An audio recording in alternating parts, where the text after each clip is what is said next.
You got an ad? Is it for Dr. Lupo? An ad for is it for him shaving his face? I'm not convinced he has facial hair to begin with. Yeah. That he needs to shave. I think it's a farce. He is a. I have seen him in person. Fake hair that he put on his face. It's a fake beard. He just shaves I was gonna say, is this a Fallout Plays scenario where he's got to sneak into people's houses and cut the facial hair of his fellow streamers and glue it to his face? Oh, sweet baby Pope. We are live. We got it. Pope. All right, cool. That's the conspiracy. You'll only find the truth here on this channel. The bearded Fallout conspiracy. Plays. Your mustache is fake, and I'm calling you out. He looks like he's in a Shakespearean play, though. Is that he's the too busy phase getting he's GGs in chat, dude? He's way too busy getting GG'd in chat to pay attention. Look, all I'm gonna say play is, Hamlet. I would like to see him play Hamlet, Dr. but only Lupo? because I was saying Fallout Plays. Fallout. Oh, okay. Although Fallout that could makes play more with sense. I was Dr. like, Lupo. Lupo? I That'd don't be know. cool. Oh, who would Lupo be? I wish I knew Shakespeare better. I have no clue. I hate reading still. I think he'd have to be the uncle. Right? We talking about Romeo and Juliet? No, Hamlet. No, Hamlet. Right?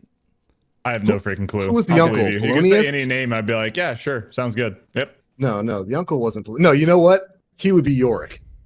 Easy money. Yorick. I haven't read that story since like 8th grade. That's all right. That's all right. The 8 theater majors who are watching or listening to this got a good laugh out of that. The only thing that Yorick made me think of was League of Legends. That's all I got. Well, good reference there, but I'm not going to tell you why. Yeah. Oh, Dan, okay, would you like fair. to introduce us, please? Oh, hi. Take this shit. And welcome to episode 238 of the Planet Destiny podcast. I guess I'm your host, Danfinity, and That's with right. me this week are our round table of hosts, starting with Hands TBL, out. the Black Hi. Link. Look, our hands are touching. Oh, look at that. We got a wingspan going. I'm the wrong way. All of us, every single one of us, just stretch our arms out. TBL, how you been this week? I'm good, man. I'm good. I finished up my Guardian Games grind, got my heir apparent, not touching it again. We'll talk about it. Okay. and our usual host, Aura. How are you today, sir? I'm doing great. Well, or without glasses. This is the first time I've ever seen it. Yeah? Let me fix that for you. There we go. Okay, all right. Now I Back to recognize him. normal. My There it disguise. is. It's my disguise. I take my glasses off and no one knows who I am. Do you like number 1 better or number 2? People would have to know who I am to not know who I am to begin with. So, And joining us this fair evening, the Thursday crew for the Planet Destiny stream team. We have obkatiekat and IcemaN1H. What's going on, guys? Hey, guys. You fucking hate. Hey. Hi. Oh, what she said. Yeah. Perfect. So I'm happy to be here. glad to have Yeah, you guys. thanks. So for those unfamiliar, I mean, we've had you got both on the show before, but for those who might be unfamiliar, maybe introduce yourselves, tell folks what they can find on the channel when you're playing, and normally what you like about Destiny, what activities you play. All right. Obi, go ahead. You first. Right. Okay. Put that pizza down. Put the pizza down. Right. Okay. So, yeah, I'm Kat. I do specialize in PvE based stuff.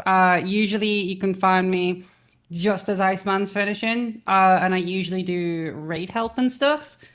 On the last one, I was doing a Last Wish blind run on PS4, and I was just basically letting them figure it out instead of actually teaching them for once. I was just like, That's okay. cool. And you You did gotta Riven figure it legit, out. right? Oh yeah, absolutely. That's brutal. Yeah, I was like, I'm not going to tell you how to do it, but if you take longer than half an hour to 45 minutes on an encounter and you're close to figuring it out, then I'll tell you how to do it. And yeah, we managed to get it done. It was pretty cool. I like enjoyed that. it. Yeah. Okay, hold on. Is there an opposite to that? Because I like the theme of taking people in blind, having them learn the mechanics. A buddy of mine used to do that for stuff like what was the raid in the Taken King? King's Fall. King's Fall, right? And taking people through that and letting them try to figure things out. So I like that. You take them through, you give them about 30, 45 minutes, and if they start to figure it out, then you let them know. What happens if they don't figure it out? Do we get like the opposite here, an immediate boot to orbit? No, obviously not. No, this is literally a case of I'll just sit there giggling.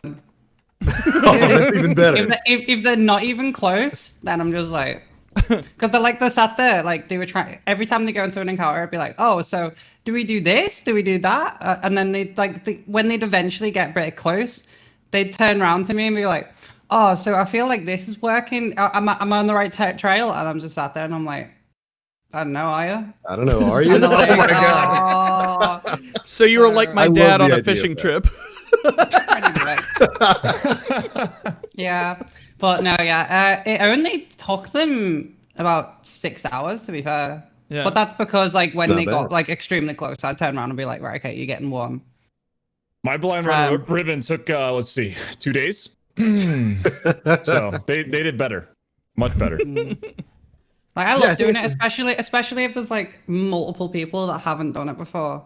Right. Like, then I'm just like, oh, let's do this. But if I've got like one person that hasn't done it, I'm not gonna turn around to the 4 other people with me trying to get the run in with them, Right. and just be like, oh yeah, you can figure out, and all 5 of us will sit back, because then there's no chance in hell that they're gonna figure it out. So yeah, but there was one where one guy had watched a video between encounters. And I was like, right, okay, you are getting server muted until they figure this encounter out. There was 4 trying to figure it out, and one of them went and watched the video between Morgoth and Vault. And when we got to Vault, he was like going, oh, so I see these 3 screens here, and I think we're going to do this. And I turned around and was like, right, okay, you've just watched the video because this took 6.5 hours to figure out on day 1. You are not figuring this out straight away. You're getting server muted, and the other 3 are figuring it out. And then we were like, "Oh shit, he's putting her foot down." And I was like, "Yep." So You yeah, take spoilers serious, huh? yeah. I was like, how? Oh, it's meant to be a bit of fun. Don't fucking. Oh no! I was like, you're not figuring Vault out within 1 try of it. Believe me. Yeah. Oh, Yeah. good God, no. Yeah. So like me and my mate Laker, if you've watched any of my streams or any that I've done on Planet Destiny, whoops, I just booted the mic. Like it's got to the point where the only way we're doing Last Wish to keep ourselves entertained during our own runs is like proper goofy call outs for like Ribbon and stuff like that. Like when we did Last Wish with Glad the other week, we got him to, we were doing maths problems to figure out which eyes they were. Okay. Which was fucking. Oh like, my god. Oh no. You'd be like- Oh my god. Yeah. So if there was one where like if you double this number, no, if you double one number and then I'm half the already original lost. number. So it's like let's say it was 4 and 6. You'd say, right, okay, so one number doubled, and then half of the original taken away from the second number is the 2 eyes. And they were like, Oh my goodness. so like, and then because Glad's a maths major, like literally he fucking whipped out his degree and was doing fucking algebra and all this kind of shit. And I was like, oh no. Fucking. This is why I want nothing to do with situations like that. Oh, Whole scenario. honestly. Everything you've just described, I couldn't Yeah. want to be further away from than I am Sorry. right now. It's a fucking good laugh, I'll tell you that. Like you're there and you're like, oh fuck. So like there was one of them where like if you add these 2 together, so I can't remember who said it. I think it was Mal. She turned around and was like, oh, if you add these 2 together, then it gets 10. And you're there like, all of them added together make 10. She was like, oh shit, yeah. So like 1 and 9's 10, fucking 2, 8, and then just keep going up and up and up. And then I was just like, oh, for fuck's sake. And in the end, like Glad was like, okay, if anyone pulls that shit, it's fucking 4 and 6, and I'm not gonna say anything else. And then like every time he guessed it right, and it was like, oh fucking hell. So yeah, that was a good laugh. But no, yeah, So yeah, raid help is usually what you'll find me doing. Going back to the question. Oh, that's awesome. Yeah. That's fantastic. I don't. What about Back you, to my Iceman? pizza. I don't know if I can beat that. So I stream every other Thursday, from 1 to 4 Central. I'm playing Destiny. And then usually stream 5 days a week. And my schedule's kind of changed since there's a new baby in the picture. But usually I have Wednesdays off in the middle of the week now, and then I've tried to replace that with a weekend day. That kind of changes depending on what's going on. But I try to be a jack of all trades. I do a lot of PvE, high level. My clan is Clan Obtains, and we're going to be going for World's First hard in the next big raid. So I do a lot of raids, raid helps, PvE helps, and then I try to do a lot of PvP helps as well. Did a lot of Legends helps, and now Flawless, even though it's extremely difficult to help people with all the cheating and stuff that's going on PC right now. But try to do the best that I can in both realms and kind of help people no matter what they need in the game on PC. But I still have my PS4 account that I haven't touched for a while, but I'm thinking about trying PvP again on it sometime soon. So Awesome. that's it. I don't have a cool story about like math problems and like all that, but that's pretty much it. Well, you did join us. You were on the Bungie Bounty team representing Planet Destiny this past Monday. Like not this past Monday, but the Monday before last. That was how'd you feel about that? Yeah, I loved it. I mean, that's been since I started playing the game in beta way back, and I started seeing Bungie bounties and people being the Bungie bounty. I've tried thousands of times, exaggerated, but probably not, to even match a Bungie bounty. I've never been able to. So being able to be the Bungie bounty was a dream come true. And it was so much fun playing with you and Moon. We had a blast. Yeah. Even though there was some insane players that were hunting us down. Oh yeah, a devious entity. Valus the other team was literally all like of Be Bold. Yeah, like all every of Be Bold. Terminator. All of Be Bold, yeah. And Care Clan. I think we played the entire Care Clan at various games. But the games were fun. People were great. Had a great time hanging out. So, and CJ was a fantastic host from Bungie. So honestly, could not have asked for a better experience and a more like kind of surreal experience. Absolutely. Well, welcome to the podcast, guys. Shall we get into the news of the week? Let's do it. All right. I thought you wanted to start with Guardian games. Well, yeah, I kind of want to get into that a little bit. Well, I mean, similar to Guardian games, we started thinking about it and decided against it. Yeah. A little bit, yeah. Damn. Just a You little can't bit. even argue against it. I got You can't even nothing. try. I have a red. I don't have a white flag. This is a red flag, but I'm going to wave it anyway. So, all right. So, Guardian games. How does everybody feel about Guardian games in week 2? Where's everybody sitting at? Oh man. Yeah, it's not good. Yeah. Literally, before Guardian games came out, I remember like literally putting a tweet on and was like, right, okay, got fucking Titans, let's crush this. And then like it's just been, I've been sat there like, yeah, God. And then all the hunters getting salty, and I'm like, Yeah. Well, I think majority of the hunters are sitting in like sweaty PvP. Yeah. Yeah. they are, Yeah, they are, that's me. absolutely. They could not be that's what bothered I'm to go doing. into Yes, PvE stuff. That is So accurate. yeah. I'm the one. And that's I'm I the think one hunter at the podium just slamming in medals. Hey, it's literally just you. you're what's the keeping our video- flag from falling through the floor. Did you guys literally. see the video where there's like a team of Titans all sitting there with the hug emote? No. I don't think Right, so. okay.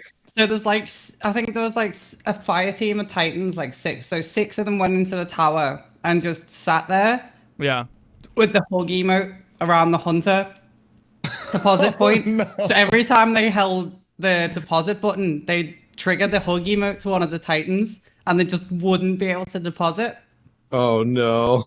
And then every time a Titan So- came over, they'd do the cheer emote. I'm just like, oh, it was fucking, dude, it's funny as fuck. I'll see if I can find it in a minute. Titan toxicity at its best. It's weird. So I'll grab the medals or whatever and just go play the game, not thinking about what's going on. And what Yeah. I'm finding is I'm getting in Crucible, I'm getting gold and I'm getting bronze. but I'm not And getting silver is- silver. Yeah. And silver's taking the most time in like every activity Yeah. that I do. Yeah. Like, because you have to grab the laurels to progress the silver one. For gold, it's like kills and completions. Yeah. Well, what So even activities? that's like back. Like what? Yeah. Like, what do you mean? So like even that's just. What activities are you doing? Are you doing Crucible in? Are you running Rumble? Because that's you're gonna have a hard time. No, so I spent the whole week farming Kindled Orchid because I want a good Kindled Orchid. Right. Don't ask me why. Right. I don't know. I don't know why. But I have a really good one. So I spent the entire week in the forges and ended up getting the laurels in the forge done by accident Right.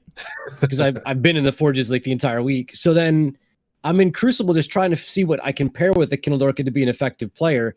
And it turns out there isn't anything that's a good weapon to pair with it. But Yep. that's all I've been doing. Like I haven't been doing anything other than trying different weapons in Crucible lately. So like I'm getting the medals done by not actually focusing on the fact that I'm getting them. Yeah. Yeah, that was weird. Yeah. The entire event is a little weird.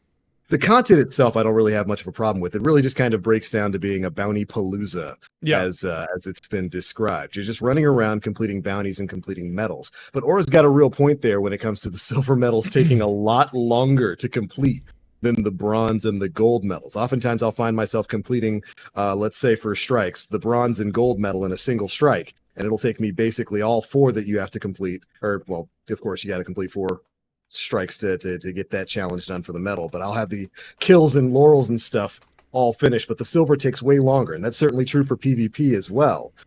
And with this event, it's super weird because it's like I like parts of it. I like that it's incentivizing players to jump back into strikes. I like that it incentivized me to jump back into Gambit.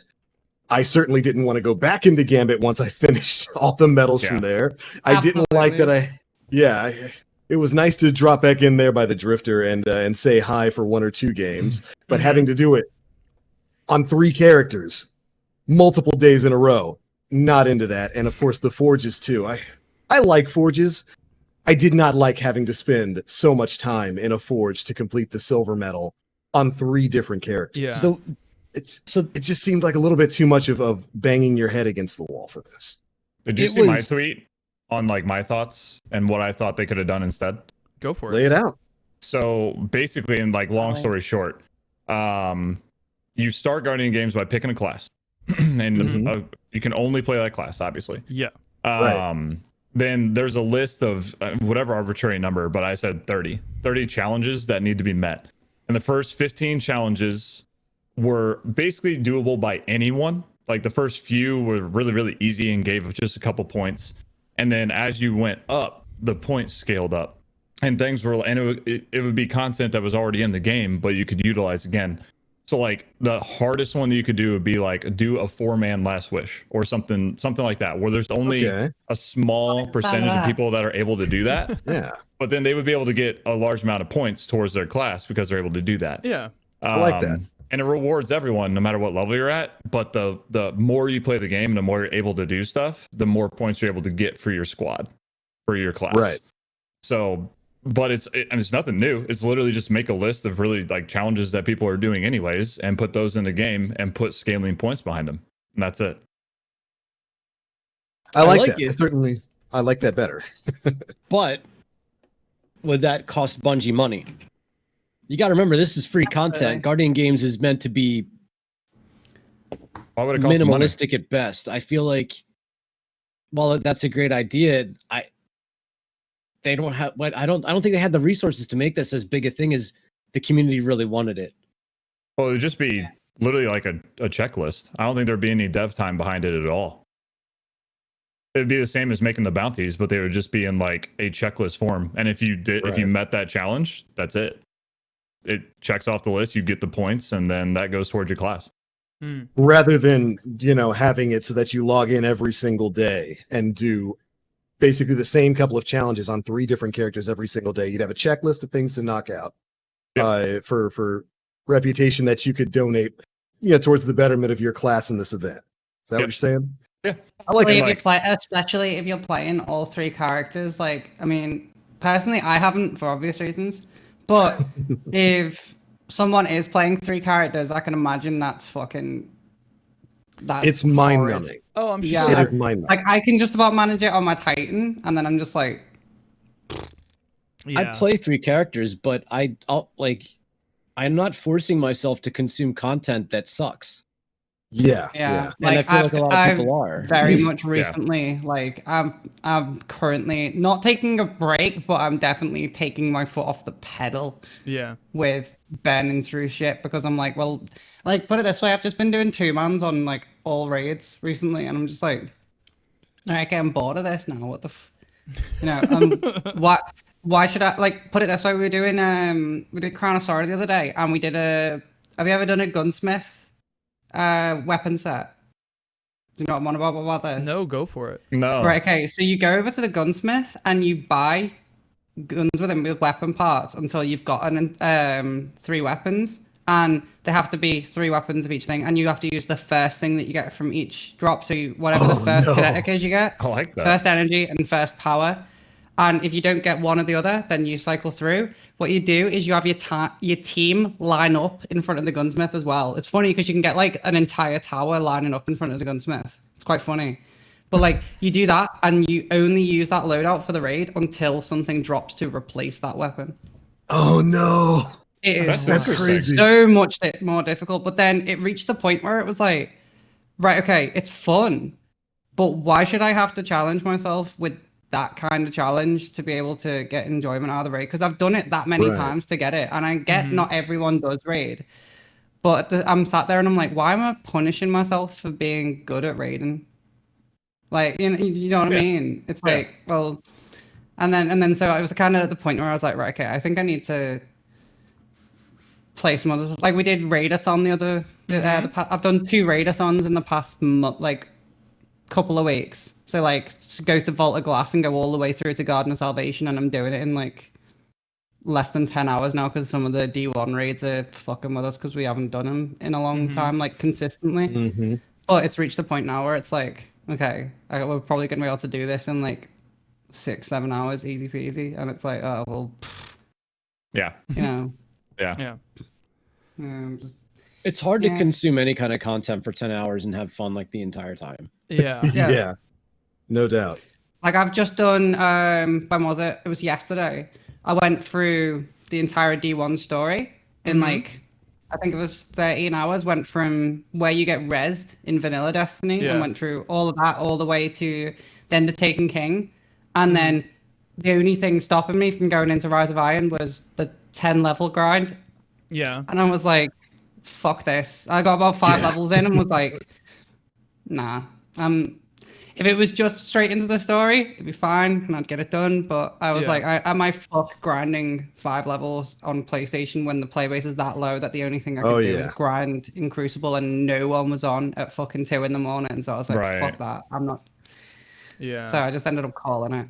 But yeah, like doing stuff like that, like binging the entire story in one block or doing all the raids or things like that, I think's fun. But if you've already done everything and you do this kind of stuff like consistently, I think it gets to a point where you're like, well, I don't want to fucking do Guardian games because I've got everything. Like there's a point now where I'm like, okay, I haven't got Heir Apparent yet, and the reason for that is because last time we had a weapon that we had to grind like fuck for in a little seasonal event thing, it's like, okay, that was Arbalest. And then Arbalest, as soon as the event ended, went into World Loot Pool. And I'm like, well, I got enough exotic drops, so I'm going to get that fucking day one the moment the event ends. So I'm like, don't give a shit. Right. And see, that's one of the biggest problems that I find with the Guardian games right now. I'm somebody who did for this week grind out on all 3 characters. Starting on Monday, I started doing bounties and medals on all 3 of my characters so that I could finish up those 7 triumphs and get the Heir Apparent. I got in on like Wednesday or Thursday and promptly did not want to play any Destiny 2 anymore. Yeah. It was a mind-numbing experience. And it really had me asking the question, what is the purpose of playing this event? If it's for the Heir Apparent, wonderful. I've got that now. Why do I still play Guardian games? And there's no answer to that. Sure, there's, new armors and new sparrows and ghosts and stuff and emotes that are tied to it. but Never those are all in anymore. Eververse. Yeah. It's all in Eververse. So right now I have absolutely no reason to play. And then that thought continues on. Well, if this thing is going to be like the Arbalest and it's going to be dropped into the loot pool as soon as this event goes away, and people can just go to their season pass and grab that exotic engram that's on there and immediately get it, what is the point in playing Guardian games? The emblems. You know what's another pain in the ass? Shaders. The fact that the fact that like it's like, oh, okay, you've got 2 weeks to do the bits. I speak to new lights and everything. Like I network a lot with people who are new to the game or don't raid and stuff like that, obviously because of the stuff I do. And not one person I know has not maxed out the bunkers in the first week. So why there is a 2-3 week space between each thing is really quite a pain, because like it's literally everyone's maxed out the bunkers, done this, that, and the other, and then they're like, okay, here's Guardian games, and then I think it's spoiler, so I can't even say it, but there's only one thing. There's two things, which is one's a video, and then the other's it's a case of, right, okay, so they're the only two things coming. How long's left in the season?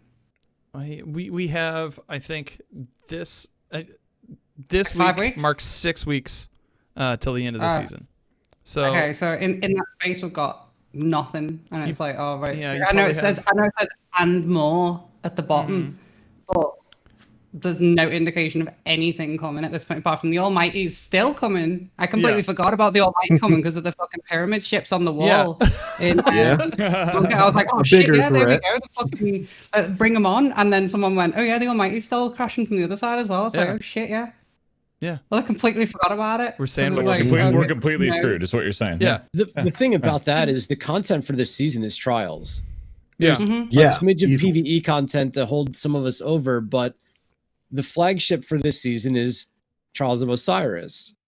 And Trials of Osiris only being around for 4 days, being in the state that it's in, with the sandbox being in the state that it's in, it's causing excessive burnout at a faster pace, and there's no PvE content to fall back on to salvage it. Right. In prior instances, there was at least something the 10th time in a week going on. Right. So like I think that's the biggest issue, is that the similar to the season of the Drifter, all of the eggs are in the Trials basket this season. Yeah, absolutely. Yeah. So I have played on my Hunter almost exclusively. I think I played once on my Warlock last week and turned in the 1 gold medal. I've almost completed all 11 triumphs just by like going to grab the stuff and just kind of basically just wasting time in like a playlist, just going in and being like, I'll run some forges and listen to podcasts and stuff and it'll be fine. And it's been painless. For those of you who are running 3 characters, my God, oof. I salute you. I also worry for you in this time. What's funny is I ran 3. I don't think I've played as consistently as you have, but I've been running 3 characters when I can play, and I just got the 7th triumph.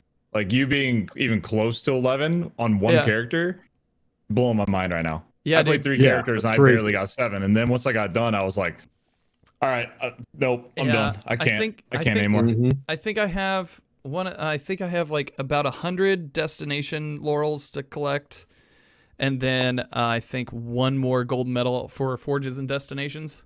Like I said, I'm the only hunter that's turning medals in.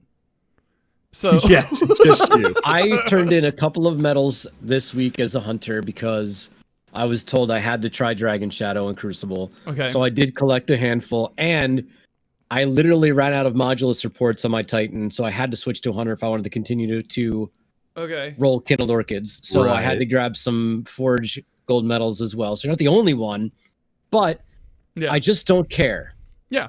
So I'm not going to be like, I got to go play Gambit and use abilities to get laurels, because abilities on a hunter are going to slow down the entire process of playing Gambit. Now I'm a detriment to my team that's probably trying to win, because I don't know if you guys know this or not, but Gambit players take their Gambit very seriously. Oh, yeah. They do not play around.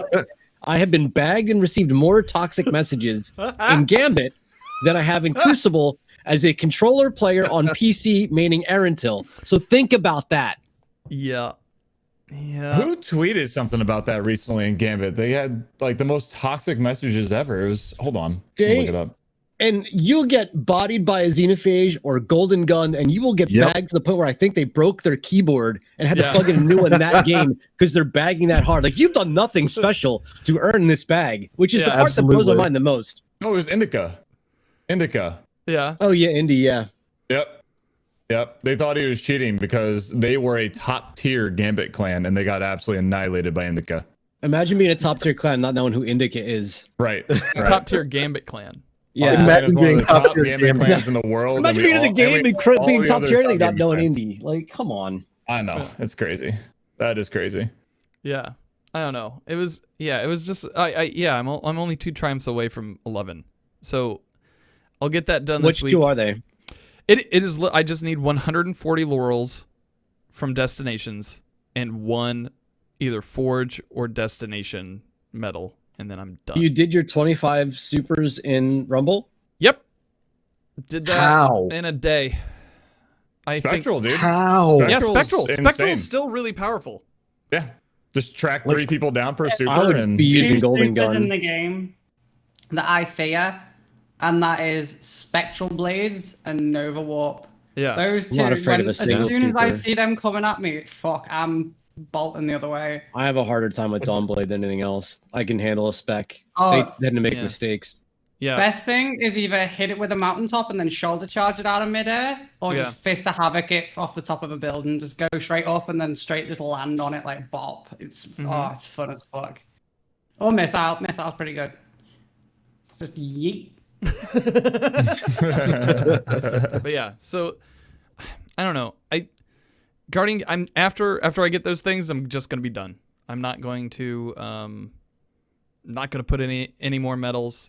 well, there's literally no reason for you to do that. There's no reason to. Yeah. There's no reason. Although Jay Sniperton did have an interesting video on how Warlocks could pull first place if they I saw that. Yeah. tried. This is funny. So I don't know. Speaking of Guardian games, in the TWAB this week, we had some conversation about it. So it seems that they the numbers that we knew that Hunters kind of had our arms tied behind our back a little bit, right? A little bit. Just a little bit, had to try a little bit harder in order to get things done. Only literally a smidge. Only a smidge. Yeah. But they They talked don't about, have to try harder. They have to care, and Yeah. they don't care. Yeah. Exactly. Yeah, that's Like, what I would say. I think someone said for every 5 that a Titan or Warlock does, I think the maths was they have to put in 7 or 8. Yeah. I'm pretty sure it's something like that. So it's okay, so they don't even have to do much. They just have to, not do nothing. Yeah. And they get it easy peasy. But all of them bombed it day 1 and then just went, all right, okay, we're done. And then just fucked off. And it was well done, you've just dug yourself a grave. Now eat my Thunder Crash dust and fuck off. And it was let's go. The way it works. Since it's just been that. It's just been that since. I'm looking at it now and it's Jesus Christ. Yeah. So they had the conversation in the TWAB where they said, so instead of normalizing based on participating players, we decided to normalize based on the pool of potential players. For each class, we counted every character who played at least one activity over the 30 days prior to the event, and then divided that result by the total across all 3 classes.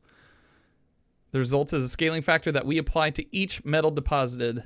This method means that medals from Warlocks and Titans count more, counteracting Hunters' population advantage, and ensures that even a minimal level of participation helps your team. Because I know there was a lot of conversation around when did they count? When did they count for the Hunters?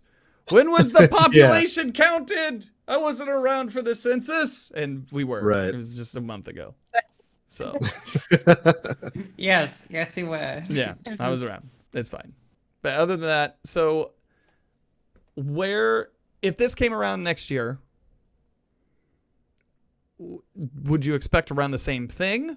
Or what are some things that you would think that they would change in the future? what you'd expect or what? They're not going to what do you this want? again. Yeah. They're not There's no going to way. do this again. If they do, that's a giant mistake. Mhm. Obviously, there's no one that I don't think anyone's put a tweet out that they're like, yeah, this is cool. I don't think there's literally one person that's playing this game that's like, yep. If there this is, in a good spot. that's like your classic Bungie apologist who like Bungie can never do any wrong Yeah. kind of thing. That like Right.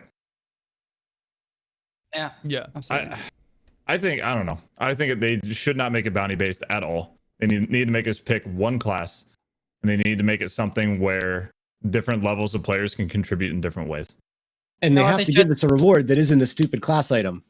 Right. So do you want There's do you gotta want be what I something there. expect or what I'd want? Bit of both. Both. Column A and Yeah. column Okay. B. What I expect is not very much. And what I would like is I would like it to do it in a very similar fashion but in a timed restricted period. So like, like how it usually is. So like 3 weeks or something like that. But I'd want it to be very similar to how the faction rally works from D1. Right. But not like just not the rally, just how factions function. So you pick a side, you do activities on it, and you hand materials in, and you build up a level and a reputation with that faction to do it. And then what the reward should be at the end of it is a case of there's an exotic class item incentivized into it because we don't have them in D2 and everybody fucking wants one. So literally just give them, literally go, right, okay, here's an exotic class item. I know it's another class item, but it's an exotic one. It gives it Right. incentive and it I gives need you... more. I need more than that. So, but I'd say do that and then have something at the end of the winning team. So have that exotic, but be pretty fucking grindy, like as to the extent of a D1 one, but like do it like, I don't know, like the Sunbreaker mark or I don't know, something along the lines of them, and then have something on top of that at the very end. So like a title, but only the winning class gets it. I know it's just another, it's just a title, but then if you can literally walk around the fucking tower and just go master class across the underneath your name, I think that'd be pretty fucking hilarious because like everyone wants to have that master race underneath the go, oh, my class is the best, and then it's like, okay, well, you can physically show it rather than having just I don't know, like a that. Guardian game statue that's just a golden animal like that. on a podium. It's like, I could see like with the exotic class items, what I would want to see out of them, other than just having an exotic class item, is like maybe if they gave a little bit of an experience bump, like a 4% experience, like Something like that would be nice. something like that, but tiered as to who won. Oh yeah. Like Interesting. I just feel like Ghost should just have Guide and Light and Speed Demon on full stop.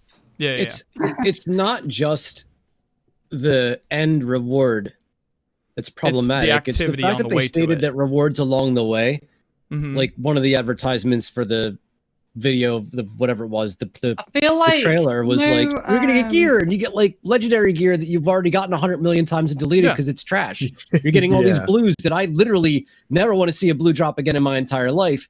And it's like, what if you brought the loot pool back from all of the other seasonal shit that you did where like Horror's Least is now in play? I don't know what was involved in half the seasonal things, but like what if there were weapons that were only like the Avalanche, for example, as it was part of the bacon, the cookies and whatnot. Dawning. Like, why not bring some stuff back into the loot pool, get to make these rewards while we're doing it tangible? Because it's for hardcore players, it's virtually useless to get another set of whatever the Tangled Shore armor set is that I've deleted now 100 million times over. I feel like as well they should utilize, instead of just actually activities, now that I'm thinking about it, what happened to the EOZ?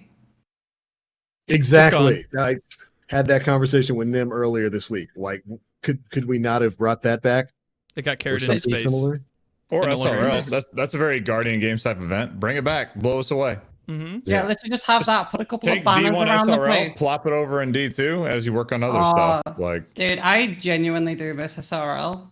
I genuinely like that event. That was like SRL's the safety valve for so many people. Like nobody played it. You do realize that these lobbies were No, I empty know. when like know. you couldn't queue into a full race. I was permanently in that fucking queue, just like, Like the most usability out of it came from a lot of custom games or private matches where people would race against their friends. But if you tried to get into the match-made lobbies, they were dead. And Bungie invested, I think they had said to the tune of like a six-figure sum in designing it for nobody to do it. Like SRL is a safety valve that I'll never believe that it had any substance other than the fact that it had really cool armor, probably the best looking set of armor. Yeah. And the best looking class item outside of the flares that I've ever seen, at least for hunters. Yeah. That's where the money for me was. But SRL, like in the current state of what we have right now, reward wise, you take that any day, right? Oh, yeah, absolutely. If they literally just plopped SRL on there as a reward for doing some of these things, like the winning class gets like a second map or something that they can run. I don't know. But like just something that kind of is just there you off go. the wall. Right. There's one. Whoever wins it gets the fucking Sparrow. Yeah, or I don't know. Everyone hated it in D1 for various reasons, but I feel like everyone hated everything in Guardian Games D1. thing. Everyone, but it was like the coolest thing that nobody did. I know. Yeah. It was like Titanfall 2, the best game nobody played. Like, ow. it might be one of the best games ever that nobody gave a shit about. Unbelievably good shooter. Yeah, I think I got it for $5. I still need to finish it. Oof. So speaking of rewards, we got a peek at some of the things that they're planning on doing over the next few seasons. Shall we start with? Yeah, shall we start with activities and bounties, or the evolving season structure, or bounties? Let's do bounties since we've been talking about them. Okay. A lot. So they've been talking about. Here they said experience and season rank gains are currently balanced toward large contributions from weekly bounties. The intent here was to provide a large amount of progress for a small amount of focused play every week. But weeklies fall down here because you lose out on big chunks of progress if you miss a week. And they are strained between too little progress for single player characters and too much repetitive work for triple character players. While the specifics are still under development, as early as Season 12, we want to make this better by replacing weekly bounties with a mechanism that provides players with a set of non-expiring and account-scoped objectives each week that grant lots of season rank progress, more like the weeklies they replace. That way, the return on effort is better, more consistent between players. This sounds like something Awoken Queen talked about last week. Yeah, I like the idea of it. Right now, of course, people are focusing a lot on bounties to get basically everything done. You want to get to the end of the season pass? Bounties. You want to get as much EXP as possible? Bounties. And I think that's a valid way to play the game. After all, remember how Destiny 2 first launched? Without all that stuff, everybody asked, where's the bounty bot? Yeah. Where are the bounties that I can use to level up? So I like that they're not outright stating that they're going to be removing bounties as a source of EXP and, power boosting rewards here. Agreed. But that they want to move the focus away from that being the only most special and bestest way to do anything in the game. That's where I think the problem is. I think you should be able to get an equitable amount of EXP for completing a raid as you would for completing a list of daily bounties. You get literally fuck all for doing that. No. I'm surprised you even get that, honestly. Yeah. I'm surprised you even get fuck all for completing a raid. I would take fuck all because I think it'll be more tangible than 5 energy weapons. Yeah.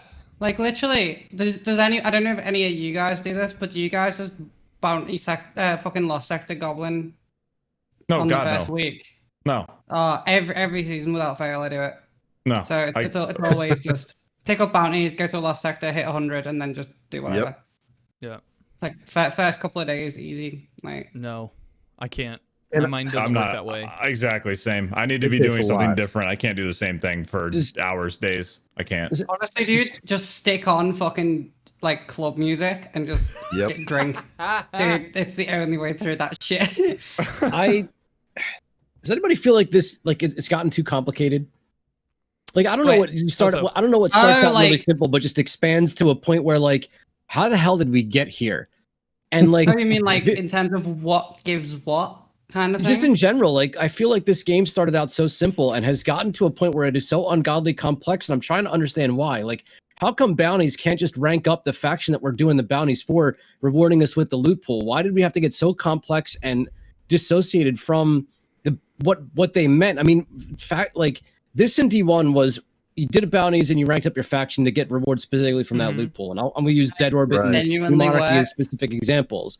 And like you would just you could still have your ghost for bonus XP. Maybe XP doesn't need to matter as much as it does. Right. But like, how did we get here where we're talking about all these fancy ways of saying that we're just going to switch it up a little bit to make it just as complex as it was before for no particular reason other than the fact that we don't know what to do with it.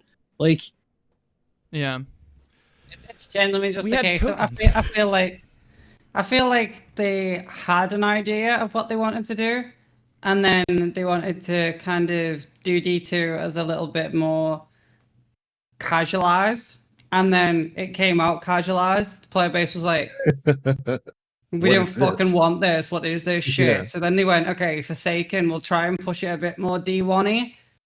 And then they've gone in the right direction and like, okay, well, we want to do that, but we don't want to do D1 yeah. because now we've got freedom from Activision and we can do whatever the fuck we want. But where the fuck do we go from this? And then someone's gone, I know, fucking Bounty Simulator, let's go. And then like everyone's just like, fucking yeet him out the window. I This think, is I, the think part, I think part of why we're in a lot of this like really slow, and I don't know this 100%, but it's really slow, seasonal, not a lot of content, not a lot of new stuff, is because the Activision split. They lost a ton of resources, a ton of money, Oh a ton yeah, of people. absolutely. extra studios. Vicarious Visions is gone, so they have to figure out how are they going to design a raid or challenging content that Vicarious Visions could without them. And so I think they took a ton of people off of the new content team. I would imagine there's probably less than 50 people on the new content team, and everyone else is working on a giant release that's coming.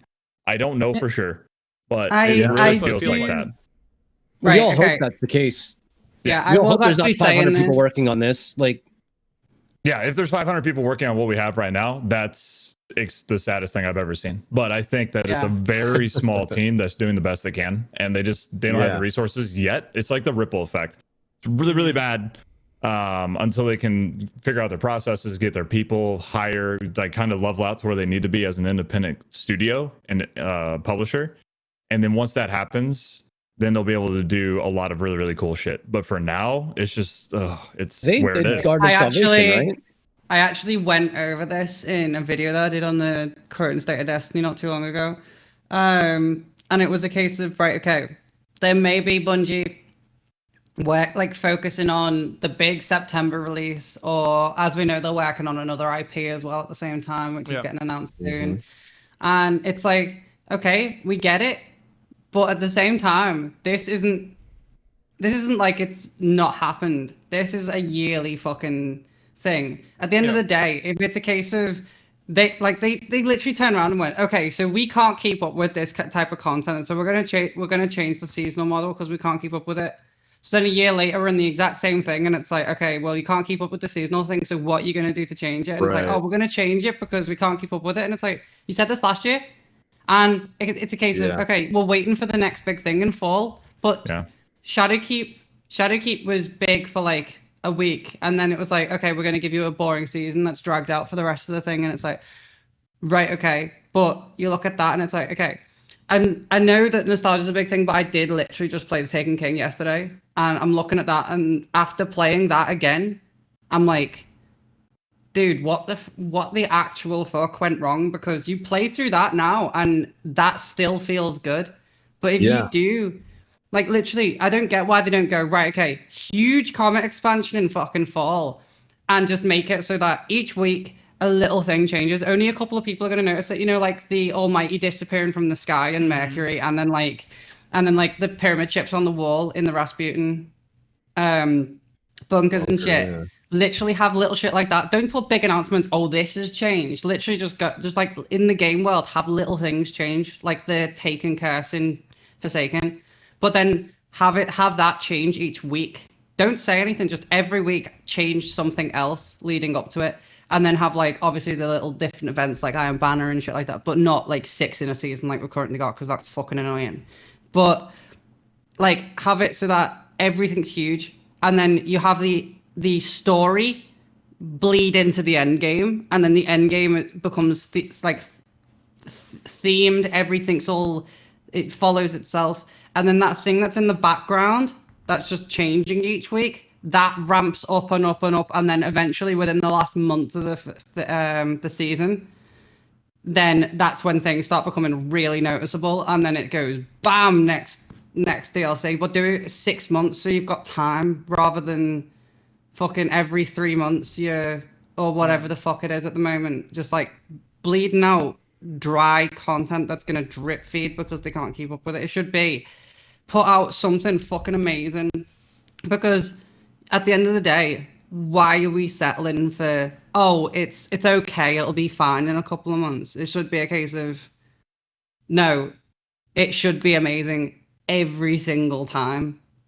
Right. And it's frustrating because you know what Destiny can be. We played Rise of Iron, we played fucking Taken King, we played fucking, and we played Forsaken. Yeah, Forsaken. And it was like, Jesus Christ, these are all fucking amazing. If you kept everything at that standard, Destiny would be incredible. But because it's not every single time, and they're trying to keep to this small little package, because yeah, it's $10, but at the end of the day, that $10, yeah, you've got a load of free players coming in, but those free players, they're not going to have the veteran that's teaching them, because the New Light experience is fucking vague as shit.